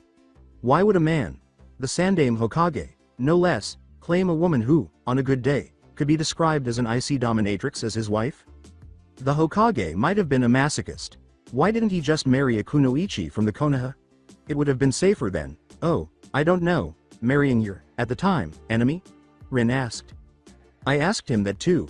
His reply was that he wanted a woman that didn't take shit, and that all the Inuzuka females were taken at the time." Rin looked back at the matches and shook her head before realizing what he had said. She gave Asuma a quick look in return. "What?" he asked, perplexed. "Nothing. You have a thing for fan maidens," Rin sighed.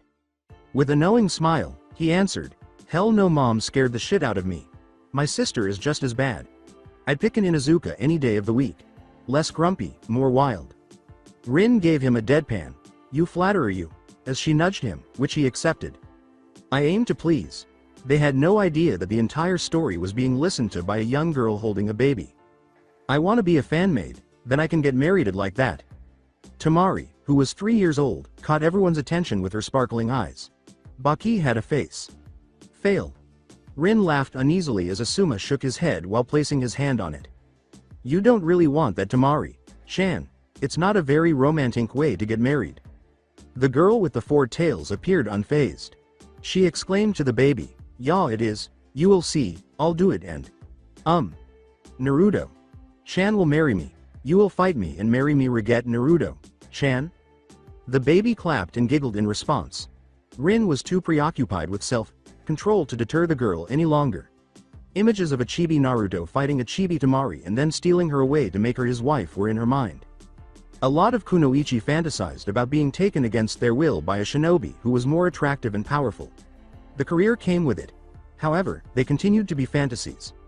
Being scathed away to an enemy village actually has no happy ending. Rape, torture, a lengthy T&I session, leverage for prisoner exchange, or something far worse. Even after Rin was tortured by Iwa Nin and witnessed her teammate's death in front of her, she continued to have these kinds of fantasies. After that, her fantasies and dreams quickly vanished and were replaced by something more subtle and realistic. When Hiroshi faced Akumo Nin on the field, her thoughts were interrupted. Hiroshi countered by drawing his batons as the Kumo Nin brandished a sword. They both leapt for each other as soon as the proctor shouted, "Start," believing they had enough to launch a frontal assault. The two opponents smirked as they met with a clang and channeled chakra into their weapons in different ways. They were both perplexed and questioned why the other wasn't human toast before it became a standard weapon. On weapons battle, they both cursed their bad luck after realizing the electricity sparking off their opponent's weapons wasn't their own. After a few minutes of fighting, Hiroshi had an epiphany and leapt away from his opponent, letting go of his leg weights. He jumped at his opponent with twice as much force, which caused him to deafen. The fact that he was holding both of Hiroshi's batons at bay showed how skilled he was with that sword. Hiroshi almost lost his head in a swipe, but he leaned back and began backflipping away from his opponent. It was more in line with Nanami's style, but it served his purpose.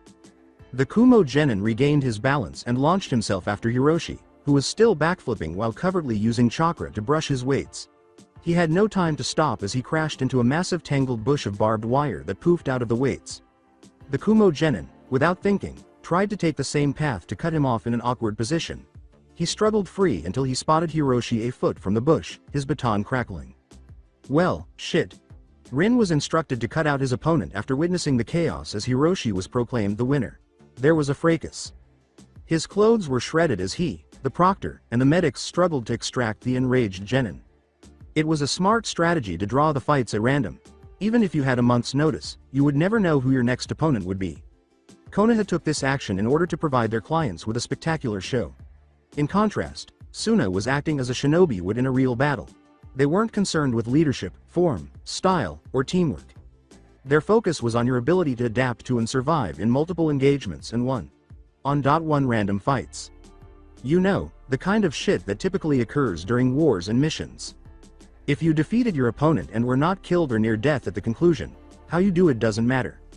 Rin stopped thinking as she saw Nanami get into a fight with one of Yuna's students, and neither of them seemed to like the other. Rin saw the Iwa girl smirk as she used a Doden Jutsu, then was shocked when Nanami used the same element in response. Rin was even more shocked when Nanami appeared to phase through the earthen wall she had built and used glowing blue hands to engage the Genin. Yuna was glaring death lasers at Rin for teaching her student that, and Rin turned to see her sitting there. Given the last time Yuna had been the target of that tactic, Rin assumed she couldn't hold it against her. At least Yuna's Genin was aware enough to stay away from the blue, glowing hands. Instead of deflecting Nanami's blows, she dogged and then leapt back to launch a mud dragon at Nanami, who used her own ejection seat to leap above it and dive at the girl. The girl immediately fled and launched another jutsu, Rising Stone Spears, which Nanami landed squarely into. When Rin saw Nanami impaled on the stony spikes, her heart briefly stopped before the body turned to mud. Mud clone? How on earth did she find out? The Genin's eyes began scanning the arena, suggesting that it startled her as well. Then, as Rin saw two arms emerge from the ground beneath the Iwakunoichi, she experienced a wave of nostalgia. When she looked at Yuna, her eyes widened and she saw that she was holding back from giving a warning that would disqualify her entire team. As the hands turned blue and seized the Iwa Genin's knees, the nostalgia persisted. The Genin jumped sideways with a start. Knowing what would happen when she landed, Rin winced. As the Kunoichi's knees visibly buckled, the sound of pop pop could be heard. Before the nerves she had smashed in her knees began to slowly register pain, she landed on her ass in confusion. Severe pain. The girl screamed in pain, curled up, and grasped at her knees without success. The only things that could consistently keep the girl's knee joints in alignment were absent when she landed because Nanami had cut her cruciate ligaments in her kinds. Swelling, bone bruises, pinched nerves, torn cartilage, and ruptured tissue. It was easy compared to a kunai wound. The girl was not standing up on her own. The proctor quickly determined that Nanami was the winner. The girl was crying when the medics went outside and placed her on a stretcher. Rin surreptitiously glanced at Yuna, who was staring back at him murderously. Nanami only needed to align those 3 out of all the competitors, techniques, and hits she could have used. A bingo book entry was the least the girl could hope for from this. In any case, why had she considered that move? Her recollections were somewhat blurry because she was still an addict at the time. She distinctly remembered doing the same thing while shooting up in the water beneath Yuna. Why, God, couldn't she become dependent on something that prevented her from forgetting? In any case. Asuma interrupted, observing the range of emotions on Rin's face as she was thinking, "Oi, Rin, you're missing Kurenai's fight." With a startled blink, Rin turned to see Kurenai interacting with one of the more promising Suna genin. Another wind user with an odd straw fetish. He cut a swath of ground with the damned thing and Fuden, and Rin discovered why. She proudly watched as Kurenai examined her opponent and concluded that, given his attacks, using fire jutsu against him would likely be a bad idea. She could still recall the lesson she taught them about true affinity. Flash. During a cooldown in one of Suna's shaded areas, Rin asked her genin, "So, who can tell me about elemental affinities?" The first person to respond was Hiroshi. They're the elements that a person is naturally attuned to, from 1 to, in legendary cases, all 5. Good, and what about the opposing balance of these natures? Rin asked, nodding in agreement. Kurenai spoke up this time. Each element is strong against another element and weak against another element. Earth is strong against water, but weak against lightning. Fire is weak against water but strong against wind. Water is strong against Girei but weak against earth. Wind is strong against lightning but weak against fire. And lightning is strong against earth but weak against wind. Kurenai wrote in the perfect textbook. Good. Then you know the bullshit version, Rin nodded once more. Kurenai spoke again, "W. What do you mean Ka? Sensei?" As the genin looked at her bewildered. Rin switched to lecture mode. The version at the academy is a very vague version meant to be learned quickly and remembered easily. The truth though is that the elements aren't that cut and dry. Let's start with fire. If 2 attacks, say the grand fireball and the air bullet, were shot at each other with equal strength and speed, which would win? She inquired, glancing at the 3. They actually gave it some thought before coming up with a response, rather than just responding with the cliched response that the fire would. Nanami responded on behalf of the group, they would cancel each other out. She continued, and Hiroshi saw it right away. Partly, yes, they would expend each other's momentum between the 2 opponents, leaving a fireball and a ball of condensed air to explode. Bingo. That's what a fire technique would do when put against a wind jutsu of the same type and strength. Now, if you put a wide-range jutsu, say, Great Breakthrough, against a pinpoint jutsu like Karyu Enden, fire would win, since it's concentrated but the wind isn't, leaving if just fueling the attack. But there are also some wind attacks that I've heard of that can still the air, or even move it away from the attacks, limiting or even taking away the oxygen the fire attack needs to burn, which would expel it. Then you have lightning, whose strength is against earth. If that were the case, lightning country wouldn't be mountainous now, would it? If an earth jutsu is grounded, nothing short of a piercing lightning strike is going to trump it. It's only when a Doden technique is either made of mud instead of rock, or it's either separated or has limited connection to the ground, that Raiden can trump Doden. But it can trump Sweden by going through the jutsu and turning it into steam, or grounding in the water and electrocuting the opponent if they're connected. But if it's a large-scale jutsu with no connection to the user, or going to hit you regardless, it will either ground out harmlessly or possibly even fry your ass. I can explain better with this easy-to-read chart, she stated, before pulling out a chart that made the Shikifu Jin look understandable. Before receiving a 5-hour lesson on the nuances of the elements, all 3 twitched. Back. Damn it. Remain focused. Rin was certain that she would win, and she chastised herself in her head for considering Kurenai's match. When the woman in front of Rin jumped up and held her stomach before running frantically to the restroom, Rin's focus faltered once more. Rin knew it would happen as soon as she saw Miyuki order those damned nachos because those things emitted evil. Rin glanced down at the arena and saw one of Miyuki's students, Kagura? No, Yukari. Enter the ring. Miyuki was going to miss her student's match. Flinch. Wince. Grimace. But that might not be a bad thing as Rin watched the girl get handed her ass in a one-sided fight with the Kumo Nin. Fortunately, the Kumo Genin wasn't going for killing blows, so the girl ended up with a few bruises, a bloody nose, and a very hurt pride bone. The swaying girl was taken to the infirmary. Rin slumped as she glanced at the new competitors who had entered the arena. It seemed that Toyo was up against a self-assured Suna Kunoichi. She confidently looked up at her opponent, even though they claimed she lacked the natural talent for Fuinjutsu. She was going to be Suna's greatest Fuinjutsu master. They wanted her to be a fan maiden, but she didn't want to be a front line savage who swung a fan at her enemies because she was far smarter than that. You treehopper, prepare to be astounded and vanquished by Suna's top Fuinjutsu expert. This guy gave her the creeps, she said, gesturing to Toyo. It would have been more dramatic if her opponent had responded rather than just staring at her with those lifeless eyes. A tree hopper. Rin watched the fight begin and repeated, bewildered. Maybe, tree hugger, was becoming monotonous, Asuma shrugged. As they watched the girl open a scroll and use a lightning jutsu on Toyo, he speculated. Fortunately, Toyo dodged and attacked, placing the girl on the defense, which she literally formed from a scroll that Toyo's attacks bounced off. What a creative little twerp. She was likely going to hear about this from Hiroshi. A chakra shield, yikes. Perhaps she wasn't a phony. Hey, try as much as you like, Baka. My chakra shield. Itai will withstand all of your attacks. When the scroll caught fire, she let go of it and yelled. As Toyo began shooting her with water bullets, which she had to physically avoid, Rin muttered, okay, maybe she's not as talented as I thought. It appeared that he didn't want her to pull out any more seals. The girl clearly made a mistake on the last one, and who knows what might happen with the next one. Rin had to agree.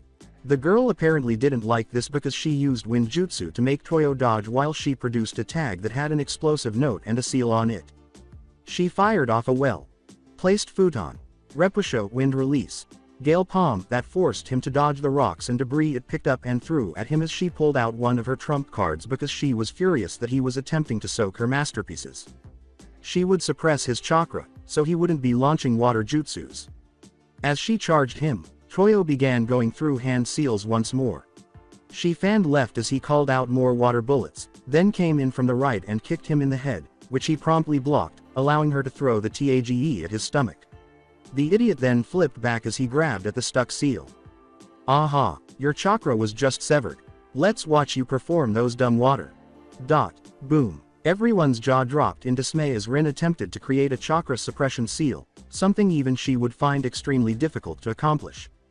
She made a mistake because Toyo's hara was now in an empty cavity in the abdomen. The seal, master, gazed numbly and blankly at the spot where her opponent had been, feeling things slide down her face, then looked at the ground where the boy now lay, the enormous hole where she had applied the tag, and the trail of him that led back to her. Her bloodied hands flew to her mouth in horror as Toyo gurgled and wheezed, trying to breathe through shredded lungs, just as she was emerging from the shock when Toyo woke up again. She never heard the quick call for the medics or the proctor announce her victory. Instead, Toyo stared at her in horror until the life finally left his eyes, and she turned a bad shade of blue. The next second she screamed and collapsed to the ground. While the medics cleaned up what was left of Yuo and assisted the very shaken Fuinjutsu expert, who had clearly experienced her first kill in one of the worst ways possible, Tamari had her eyes covered by Baki, much to her chagrin. Rin and Asuma had both watched the entire scene. An accidental one that didn't pass away right away. Rin couldn't demonize the girl, but now she had to tell Miyuki, and she'd be lucky if she wasn't permanently traumatized. She would probably have to knock the woman out immediately after. When she turned to get up, that plan was thrown out the window. Miyuki must have seen it because she was standing right next to the stadium's interior entrance, staring at the arena with wide eyes, and then she bolted back down the stairs. Asuma, watch Naruto. When she finally made it down the stairs and to the branch off between the restrooms and the infirmaries, she blurted out, jumped up, and tried to weave her way through the crowds of onlookers who needed to freshen up after the last fight score. Medical facilities. According to the sign, there were several, separated by village affiliation, so Yukari would also be present. Why were Konoha's positioned so far back? She heard screaming coming from one of the hallways, so she ran down it and rushed through the doors as soon as she heard a younger voice attempting to appease the first's owner. Though she was one of the most talkative girls in the class at the academy, even if it was mostly about the cutest and coolest guy there, Yukari was a girl with little self-confidence. She wished she could return to the academy the moment she saw her sensei after being assigned to Team 7.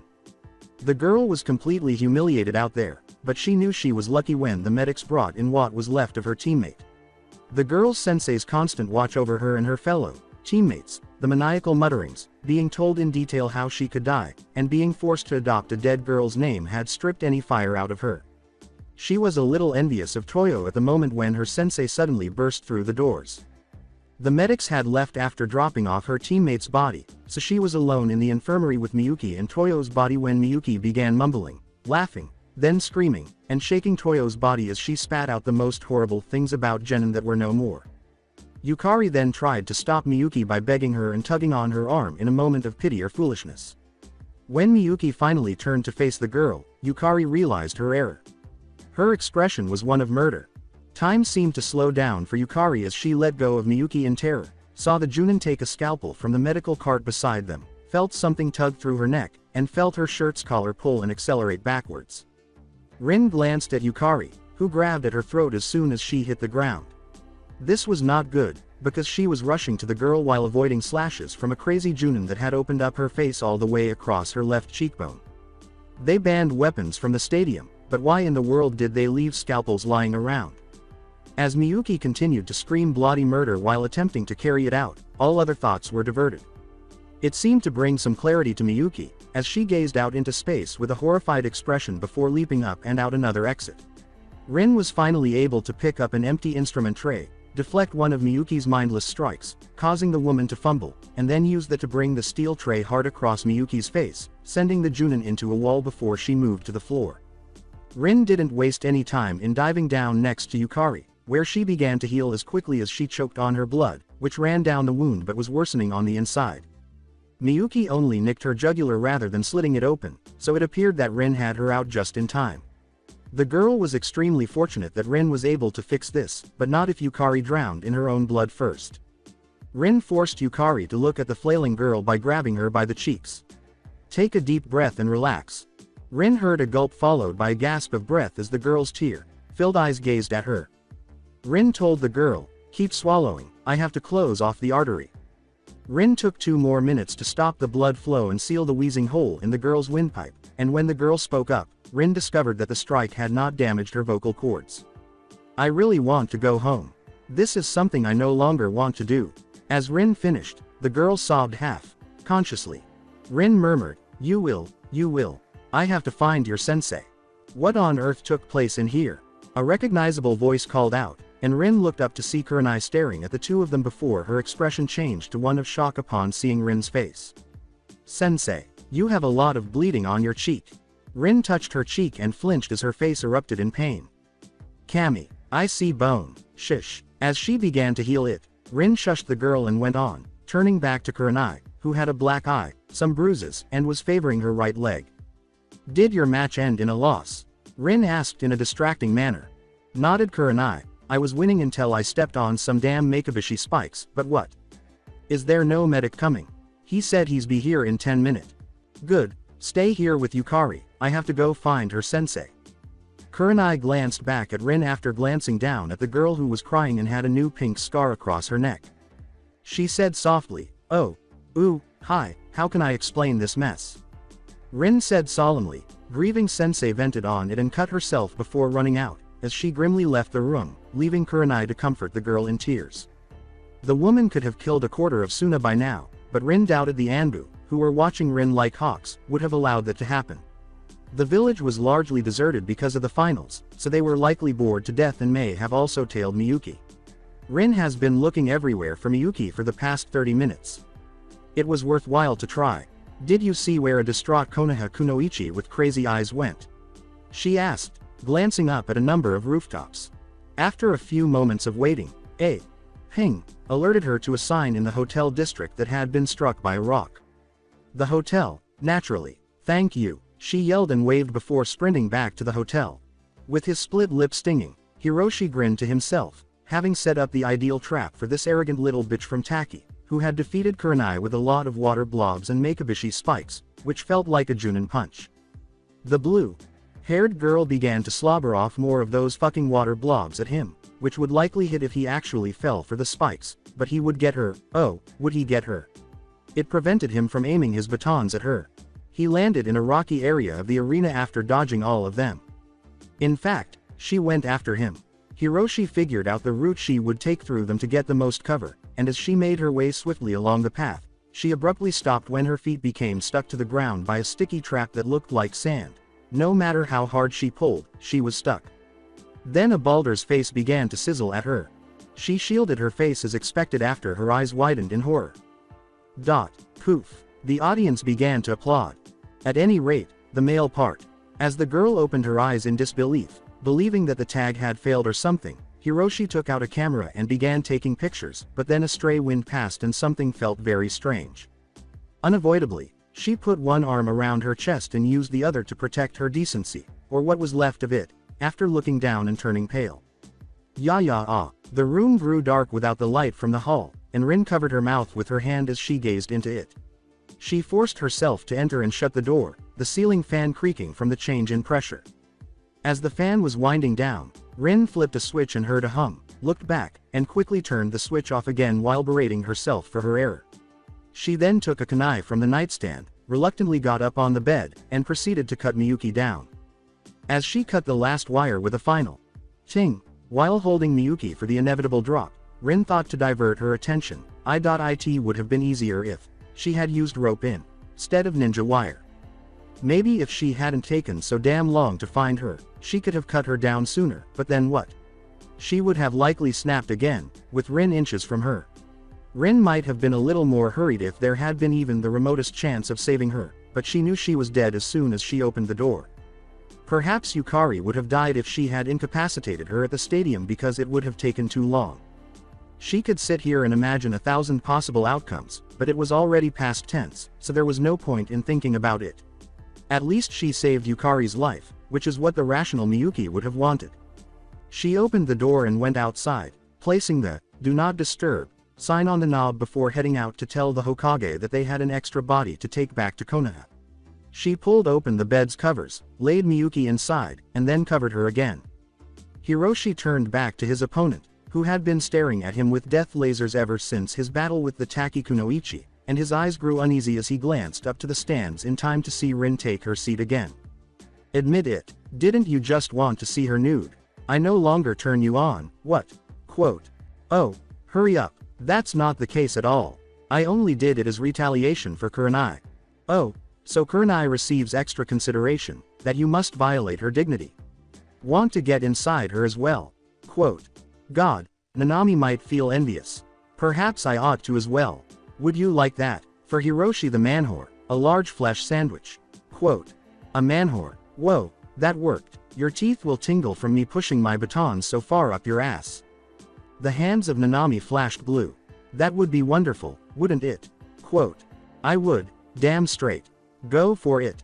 Asuma realized something was seriously amiss when Rin watched her two students compete against one another in a grand finale, with the only expression on her face being one of depression. Problem? He inquired. Miyuki. Asuma noticed the freshly healed gash across Rin's face, which was not there when she left but would be barely perceptible once the puffiness subsided.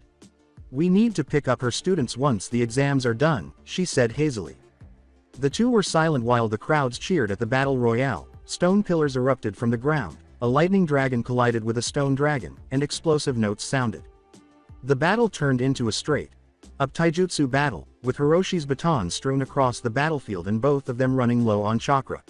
Although Nanami was the team's best taijutsu user, Hiroshi knew her, now backup style, all too well. After all, she had been using it since they graduated. Hiroshi was keeping up with Nanami, who was annoyed that all of her attacks were being literally beaten off with a stick, thanks to some impromptu improvisation and the fact that he was the best Don Kijutsu user in the land because no one else was vying for the title. For Kami's sake, this was Suna. Where in hell did he find a stick?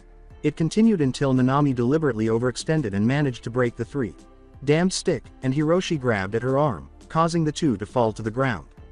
The fight then escalated into a standoff as they grappled and battled for control. Rin's gaze shifted to the arena as bewildered shouts were aimed at the opponents, and she covered her face in shame as Hiroshi and Nanami attempted to eat each other's faces after grappling. As the two continued to battle, the proctor said, with this, it's a tie. There was a lot of disappointment as people grumbled about the two. It's an indication. Make love instead of war. Someone shouted, followed by a chorus of encouragement, and finally, a round of applause. Rin simply grabbed Naruto and vanished as the proctor attempted to separate her two students before they began tearing off their clothes, and her small group of friends chose to follow her since the tests were over. The K's cage twitched irritably as Hiruzen laughed like a madman at the end of the last fight. It was the ideal way to lighten the old Cage's mood, especially after he had reinforced Konoha's forces with hired reinforcements and learned that one of his Junins had snapped and then hung herself. She and her team would have recovered as he had sent the others if she hadn't committed suicide. Why was this particular team, which included 2 traumatized survivors and 12 dead members, designated as the 7th team doomed to a terrible fate? Then Asuma was leading Team 9. What the fuck? And he was impressed by one of them when they fought. What the double fuck? Rin would have to write him a report on this, and it wasn't even a mission. The mutated weasels suddenly appear and begin killing animal rights activists, or they lead swordsmen screaming through the countryside in one of their mind-fucking missions. He would expect a Team 7 to do this, not a Team 6. Fortunately, all her students had their promotions secured, so he wouldn't have to send her on any more missions, allowing her to focus on her main mission while her students went off on their own. He prepared to go with that in mind. The paperwork excuse, after all, shudder, wasn't an excuse. April 26th, Rin was at the kitchen table in their home. They had just returned to Konoha that morning, and the trip back was much quieter than the one there because she only had a few Chunin-led teams following her, and the others had left after failing the first and second exams, leaving her with just one Chunin to vent her frustration on. She had made an effort to be cheerful on the way back, but she was never very good at concealing her feelings, especially when Tamari asked when they would be returning. That right there was a tear to the heart. She was now documenting what had transpired. Everything that had occurred. She took a sip of tea, glanced down at the nearly completed report, and began writing down her suggestions because she didn't want any more deaths and believed that proper training was still necessary even if the Hokage had eased the burden on all the genin. Rin pushed Naruto in his stroller in front of her as she moved through a more peaceful area of Konoha. The glares had begun as soon as she entered the gates, which were guarded by warrior priestesses from the Southern Fire Temple, incidentally, and she avoided them because she really didn't want to begin killing civilians as her mood was telling her to. While her team was assisting the other teams, Asuma was somewhere else when she noticed a funny but worrisome scene. Oh no, Kiba, you're getting heavier every day, I promise. As she attempted to get Kiba back into his stroller after he apparently escaped, her 6-year-old niece, Hana, grumbled. Rin was certain that she would have spent more time searching for Naruto than training her team if it weren't for Tamari. Naruto learned to crawl during their time in Suna, and wow, he was sly about it. The little ball of energy's ability to adhere to the 3-year-old girl was odd. Hey, Hana, taking a stroll with Kiba. The familiar voice made the young girl tense, and she spun around. Rin Oba-san, you've returned. The young girl grinned and exclaimed, as Rin approached her. Yes, she replied, I just got back today, before the girl began asking excited questions, and Rin tried to respond as enthusiastically as she could. Hana had always been somewhat of an oddity in the clan because she was more composed than most Inuzuka and didn't give into baser instincts on a whim, at least not yet. She also didn't have the elongated teeth and feral eyes that most Inuzuka had. There had been a joke that Hana could have been Rin's daughter if the ages had been more distant. No, they had never considered the possibility that 2 sisters might have been a more appropriate analogy. Kami forbid they consider such a possibility. In relation to sisters, how is your mother doing, then? And why in the world did she allow her 2 kids to roam freely around Konoha? Hana's expression darkened. She's still sad after daddy went to sleep. Rin's gaze expanded. What, did he? Rin's voice wavered. Hana gave a sorrowful nod. While you were away, he fell asleep. Mommy says he must sleep for a long time, but I really want him to wake up so I can play with him. He was a significant part of Soon's life and, even though he was only Rin's brother.in.law, he was still family. After all, they had been harassing and embarrassing one another since they were teenagers. What the hell happened? She intended to find out, but first. Hana, I'm going to see the Hokage, and I want you and Kiba to come with me. She had no intention of abandoning her niece and nephew in Konoha. Hana's gaze brightened. Sugoi. Kiba, hurry up, the Hokage is coming to visit us. The infant merely gurgled in response to the child's declaration, and the small group then headed for the tower. The 2 babies chewing on the ends of his robe and the young girl jumping up and down behind him to see what he was reading were the real cause of Hiruzen's eye twitching, not so much the report, as he had already prepared himself for that. Rin jumped when the Hokage cleared his throat, as if she was distracted by something else and had not noticed the scene. "Can you remove your assault squad from me, Rin, or is there something else I should be concerned about?" he complained. Rin, who completely missed the hint, said, "There is, in fact. Please, Hana, take your brother out into the hall." Hana gripped Kiba, who was still fastened to Hiruzen's robe, and yanked him off before leaving for the hallway, grumbling, "Ah. What happened to Inuzuka Kenta Hokage? Sama?" Rin asked, turning back to face the Hokage. "Something none of my shinobi should have to face," the elderly man said, sighing and sagging in his chair. In a team that went on an A rank, he was the sole survivor. Even after verifying his account, many suspected that he intentionally killed his team, despite the fact that he appeared to have gone through hell. "He reportedly committed suicide last week because things got so bad after I left for Suna." Rin blurted out, "Oh God," as she began to feel numb. "I must go, Hokage. Sama." She blurted out, "Thank you, could you watch Naruto," and left the room, Hiruzen staring at her back. He looked down and saw that Naruto was not there, so he started looking around the room until he saw him chewing on something else. Sure, he could watch a baby for a while, since he would have to drop something on her that would probably make her feel worse. A tag that explodes. Rin peered inside Soom's house and looked around, but she didn't see anyone, so she began looking around and eventually found her in the bathroom, where the smell of blood permeated the air. It wasn't Soom's, which meant it was where Kenta was, much to Rin's grim relief. Rin sat quietly next to Soom, who was sitting against the wall with her face buried in her knees, allowing the woman to sense her presence without waking her. "What time did you return?" the matriarch muttered, without even turning to face her. "Just this morning," was Rin's quiet reply, and after waiting for a lengthy silence, she went on. "I found Hana walking Kiba around alone by the park near the Hokage Tower," caused the woman to react, as she flinched visibly. "They're safe, aren't they?" "Yeah, they're in the courtyard." The woman mumbled, Arigato. I doubt anybody else would lift a finger for them." "Soom, have you heard the name they gave him? A spy, a traitor. Before I smashed his face in, I even heard one creative son of a bitch call him a team-killing fucktard. After everything he endured, they spat on him, despite the fact that he was as devoted as any Inuzuka. He was not in need of that. For heaven's sake, he lost an arm in that battle. What should he have done? Just because his team didn't make it, do they die like the others? Only because of him do those other fucking families even know what happened. I don't see why I should bother protecting these idiots anymore," she cried, slamming her fist against the wall hard enough to shatter the tile. As she had done a few times previously, Rin remained silent the entire time, waiting for Soom to lose her temper. The Aburame were making fun of him, then. Soom's rage appeared to begin to subside. "No.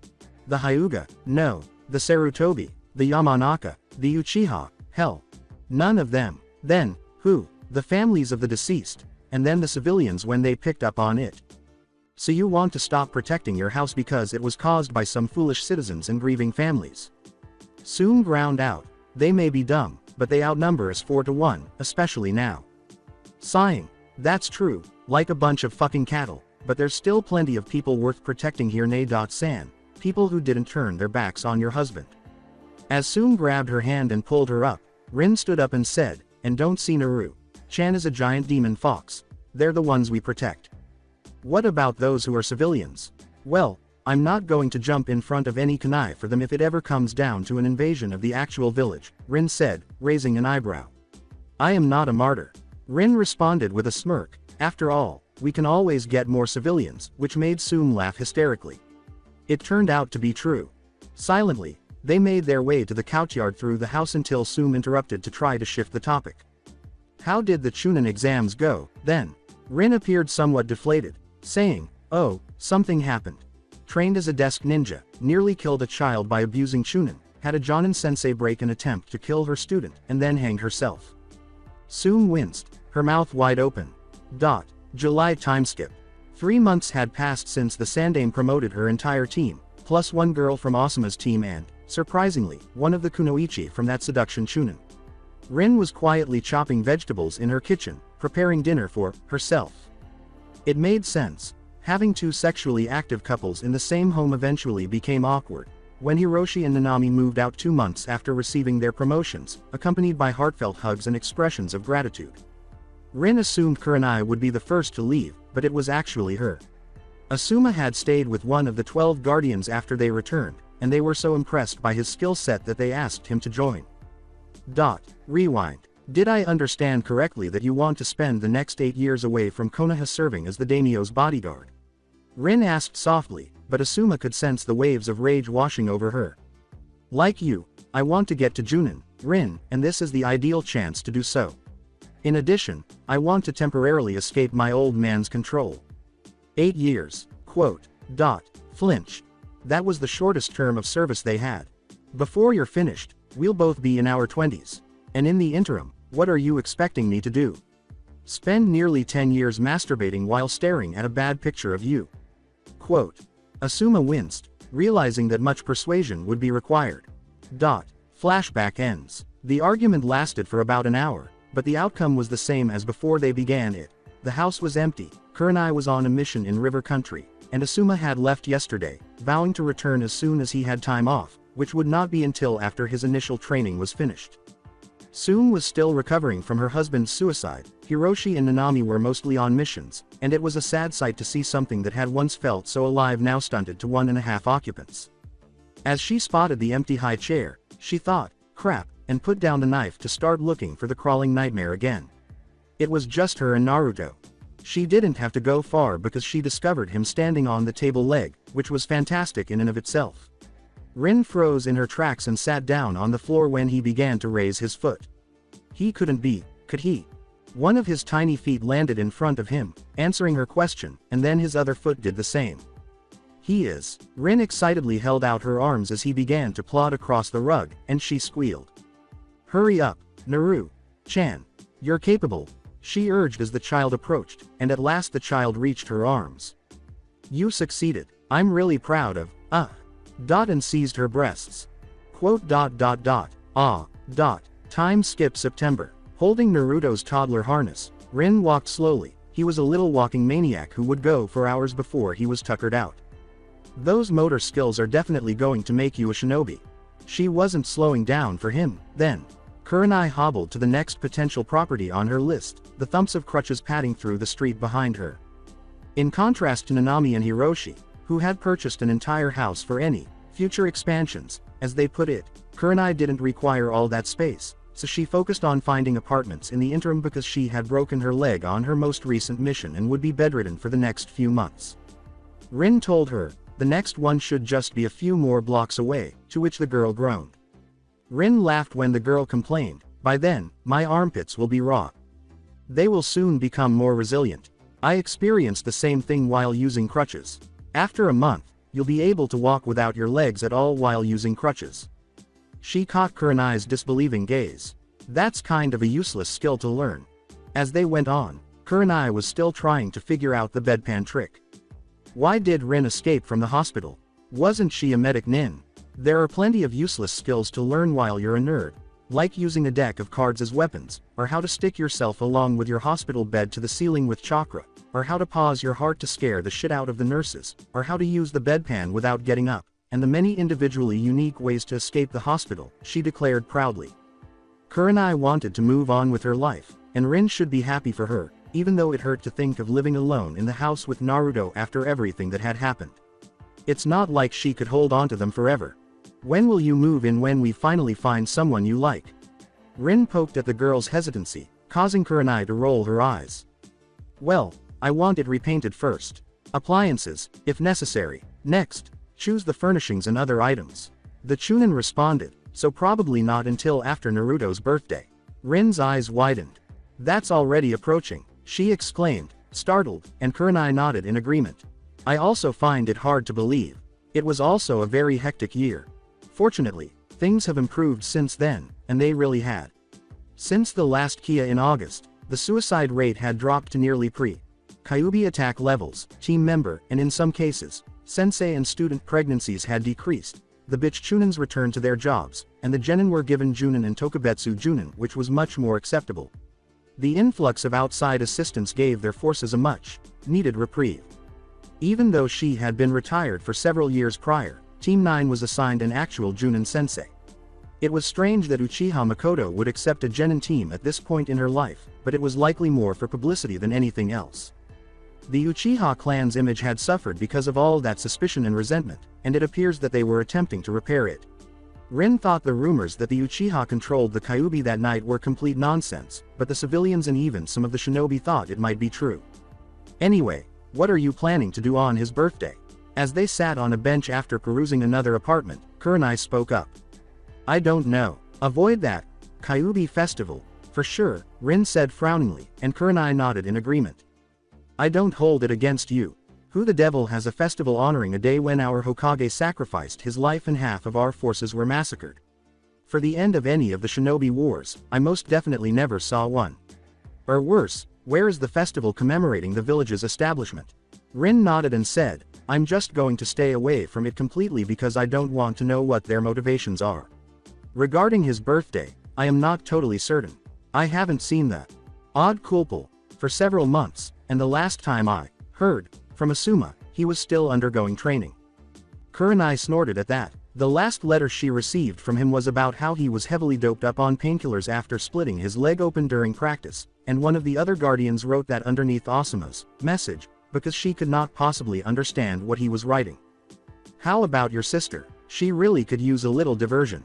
She held on to her children as if they would vanish as well, or to help Hana forget about her father, sleeping, but Rin hadn't seen her leave the clan compound in more than a month, so Rin could only hope it was just another stage of her healing process. Resolving to discuss it over lunch, Rin and Kurenai headed to a familiar little ramen stand with a familiar blonde, or two, if you include the little blonde girl, sitting next to him at the counter. Inoichi, Rin said, I haven't seen you in a while, which made the blonde look up from his meal. Ah, Rin-san, hasn't it been a long time? However, I was informed that your team dominated the Chunin exams. Getting all 3 promoted on your first attempt is quite an accomplishment. Rin embarrassedly rubbed the back of her head. Well, Asuma and I just provided the tools to them. The blonde girl sitting, fidgeting in Ichiraku's only high chair caught Rin's attention. They're the ones that made it happen. Is this Ino? She's grown so much. As she looked at her more closely, Rin's face became puzzled and she exclaimed in surprise. However, she appears to be undernourished. Are you giving her the right food? She can be a finicky eater, and she missed Inoichi's pause. As Kurenai encouraged him to continue, Rin stopped Naruto from walking around her, wrapping her up in the tether. I hope it's not a sign of being an obsessive dieter like her mother used to be, he joked. Rin turned back to the baby. Hey Inoichi-san, is it okay with you if I introduce them? 5 minutes later, a chibified Rin was seen contentedly serving as referee between 2 blondes who were presently at a standstill while playing entertaining games like Capture the Pacifier, Baby on the Mountain, and Bump of War. Will she sit on the floor or will she eat? Tsuki complained to himself, but Kurenai laughed uneasily. Ayame was happy to watch the adorable infants attempt to steal each other's dummies simultaneously. Inoichi gazes at the scene with a faint sense of melancholy. You two look so adorable together. To Kurenai's surprise, Rin chirped, I haven't seen Rin that joyful since Naruto learned to walk. Hey Chan, maybe you should invite them to the party. Rin became alert, saying, you're correct. We are hosting a small celebration for Naruto, Inoichi. Would you like to attend it at the house with your family? When is it going to be? Inoichi wondered. With a hint of disbelief, Rin replied, on his birthday, of course. The 10th, I guess. I was considering attending the Kyuubi festival that they have been discussing.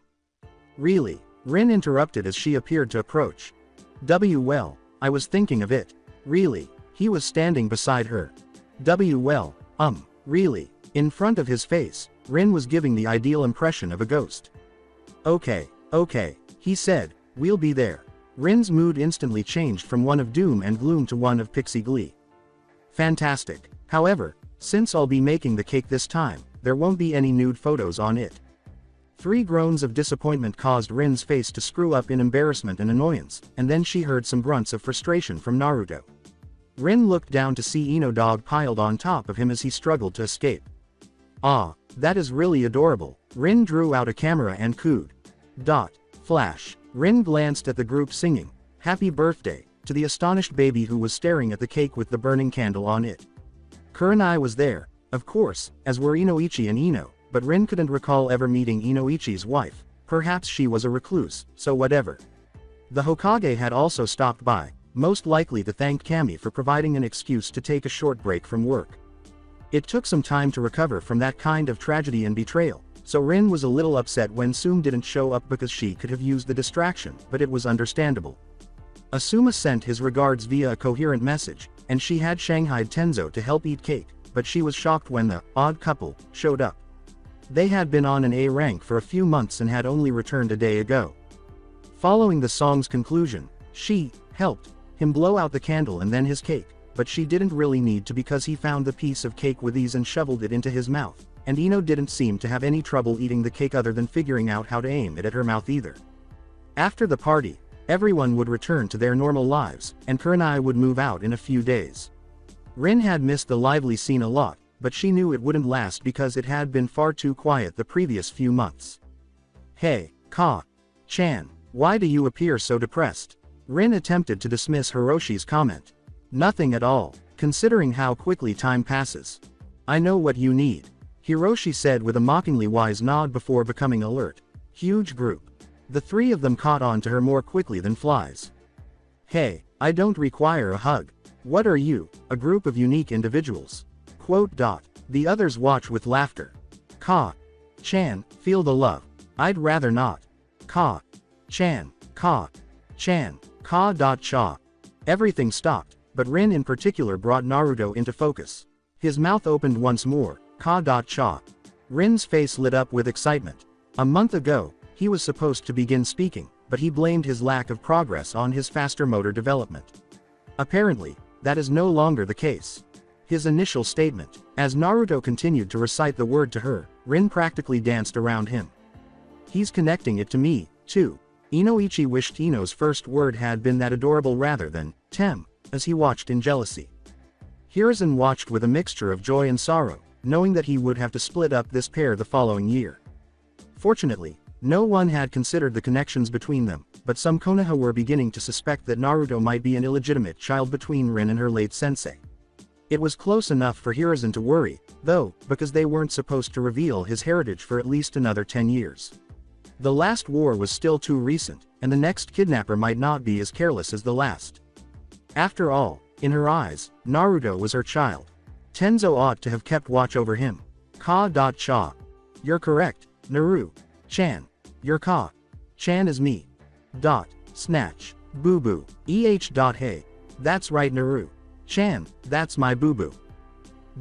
Time skip. February. With a lit cigarette dangling from her lips, Rin sat outside on the house's front steps, watching the rain fall off the overhang. She attributed it to Asuma's secondhand smoke, but stress was also a factor. The assignment was due in 2 months. Before Hiruzen was correct, she had entered the office on the warpath with the intention of retaining Naruto. She left a defeated woman, as if he had already committed the argument to memory before she arrived. All of it came down to 4 very unpleasant facts. He brought up his second truth, which was that she couldn't watch him and make money at the same time because she was single. She had retorted that she could get help from the Inuzuka. Second, she was tied to the Inuzuka clan. Although he was reluctant to acknowledge it, Naruto was a Jinchuruki, and the largest one at that, because he had a Biju sealed in him. The others would view his attachment to any of Konoha's clans as a power move, which would fuel their dissatisfaction and conspiracy theories for decades to come. This is why he did not allow Uchiha Makoto to adopt him either, not to mention the suspicions already raging within the Uchiha clan. Their adoption would add a bomb to the fire. 3. Rin tried to refute the Hokage's claims that Naruto was the love child between her and Minato, but he wasn't the one who needed to be persuaded. It was Konoha, and that was practically impossible without revealing some very private information, one of which was a key factor that made adoption impossible. 4. Kushina was still alive. Rin was shocked and silent, and then she frantically tried to figure out why she wasn't keeping an eye on Naruto. The woman wasn't talking much, which is what a coma tends to do to people. Naturally, Rin performed a diagnostic on her and quickly realized that there was nothing she could, or even would, do to wake her up. She tried to counter that she might not wake up after so long, but coma patients were a touchy issue, especially ninjas. Few patients in a ninja village never woke up, and Kushina was more intransigent than the lot of them. She would want her son, the same son Rin wanted to adopt. When she did, and for the time being, it was more a question of when than if. If she did, would Rin let him go? Would he embrace her as his mother, or would he cling to Rin, breaking the woman's already fragile heart? Hiruzen had already made up his mind and was preparing the orphanage where Naruto and Rin would be sent in exchange. As the rain grew heavier, she took a drag from her cigarette and then she saw a figure running through the rain toward her. Rin recognized them as only when the figure reached the overhang. "Are you smoking right now?" The woman poked. Talk about an ironic habit for a medic. Nin to pick up. Rin simply shook her head, her face displaying stress as she went on. Jokes and laughter had no place here. "Sorry, I missed his birthday," the older sister said, as Sum sobbed beside her. "It's okay, you were still recovering," Rin said, shaking her head. "You didn't miss much, but when he said his first words, he called me Ka-cha," Sum grinned, blushing for the first time in years. "It was much better than Kiba's, Hora, here." "Really? Then why do you appear to have lost him?" "I'm going to lose him." The mission was completed in April after a 1.5-year duration. Rin's voice faltered toward the end. "He goes to an orphanage, I return to Anbu, and the house gets vacated, like nothing ever happened." "You tried to argue about it, didn't you?" "He knew I would," Rin said, nodding. "Every excuse was waiting for him. I have no choice but to abduct him and turn into a missing. Nin." She had considered it, but it would never leave her mind. Ultimately, she would be endangering him more for her own self-interest. "Will he at least be attending a reputable orphanage?" Sum inquired. Rin replied, "The matron is one of the Hokage's personal friends." "Then don't be concerned. You can be his Junin sensei or something in 10 or so years, and he'll be all right. It's not as though you won't see him again. Perhaps you should start working on producing your own puppies in the interim." Rin's face flushed scarlet as she said, "I'm not prepared for that kind of motherhood." "Yes, you are. The next time Asuma is around, simply puncture one of his condoms." "Sum." For the first time in a long time, the woman laughed. "Do you believe he will be okay?" Sum nodded as Rin asked, her concern still present. "He will be protected by the Hokage. You can kick his ass otherwise." A mother's anger ultimately prevails. "Ka-chan, Ka-chan." From inside the house came the muffled cries of a toddler. Rin predicted, "Ah, he's up again, probably tearing around the house." Sum gave her a perplexed look. She attempted to explain, "His room is on the 2nd floor. And there's a baby gate at the top of the stairs," Rin said with a weary nod. "His motor skills are developing at a remarkable pace, and he is smarter than he should be. If he were a civilian baby, I would be shocked, but I have witnessed it in shinobi kids before, just not at this pace. But I suppose I shouldn't be shocked." Rin flicked the cigarette all the way out into the road before they both entered, saying, "But it's making for an interesting new game of Find Naruto. Better go find him." Sounds from inside the house were muffled. This time, "Where is Naru-chan? Is he in the fireplace? Thank God. Is he in the cupboards? Nope. He's here." "Where?" "In your filthy underwear in a basket." Ka-chan. April. The Hokage was expecting them later that afternoon, to get Naruto settled into the orphanage, and it didn't take long for Rin to drag her belongings out of her room and down near the door, since she was the only one left, and sealing scrolls made it even easier. Naruto was playing downstairs with his stuffed animals in an empty living room. The mission was completed. The pit in Rin's stomach persisted despite her best efforts to prepare for this. And why should it? She didn't want this. Naruto would grow up in an orphanage rather than in her care. Her sensei's son, Kushina's son. Her son. She was the one who changed his diapers, fed him, helped him grow, took him on risky missions, and loved every day that he was alive. They simply gave him life, then sealed a biju into him or went into a coma. Giving her a child to raise and then taking him away at the end was a terrible mission. She could hardly contain her tears. Rin made a clone and gave it the scrolls to take to her apartment after doing a last check of the house, which only made her depressed. After the clone left, she picked up Naruto's belongings and led him out the door with his small stuffed animals, figuring that since they were going to waste time here anyhow, they might as well let him keep them. The house was as deserted as it had been a year and a half ago with the last click of the lock. The walk to the orphanage was painfully brief, and before Rin knew it, she was approaching the Hokage when a woman who appeared to be about his age stopped in front of the elderly couple with the tyke. Mission completed. Hokage. Sama, Rin's voice wavered, causing the matron to look at Hiruzen, who was once again feeling like a heel. Well done, Rin. The matron agreed as he reassured the trembling woman, don't worry, he'll be in good hands here. I am not biased and have been informed about him. The woman said, he will be treated just like any other child here. Rin gave a tentative nod and knelt down to Naruto, who was slamming the slug and the toad together as if they were engaged in combat. Hey Naru-chan, this is where we go our own separate ways. Be good for the caretaker alright, and I'll see you when you grow up a little. Ka-chan, Rin gave the young child a hug while shedding a few tears. That's right, Naru-chan, Rin said. I'm still your Ka-chan. Does that make me proud? Quote. She then gave him shakily to the matron, who grinned down at him. Hurry up, Naru-chan. As the two walked away from Rin's view and toward the orphanage, she said cheerfully, let's introduce you to the other kids. Rin's shoulders shuddered as the Hokage turned to face her. I'll keep an eye on him as well, Rin, he'll be perfectly fine. The Junin muttered, trying not to cry, it doesn't help me out though Hokage. Sama, and then hurried off. Where the devil was Asuma when you needed him? He handled the girl better than he did, the Hokage sighed. With her hair up in brown pigtails, Naruto was already playing with another child inside. The matron grinned and remarked, I haven't seen Tenten that happy in a while. A female Junin, meanwhile, sobbed to herself in a park, feeling as though she had lost a piece of herself. That's it for today. I hope you guys enjoyed this great story. See you in the next one.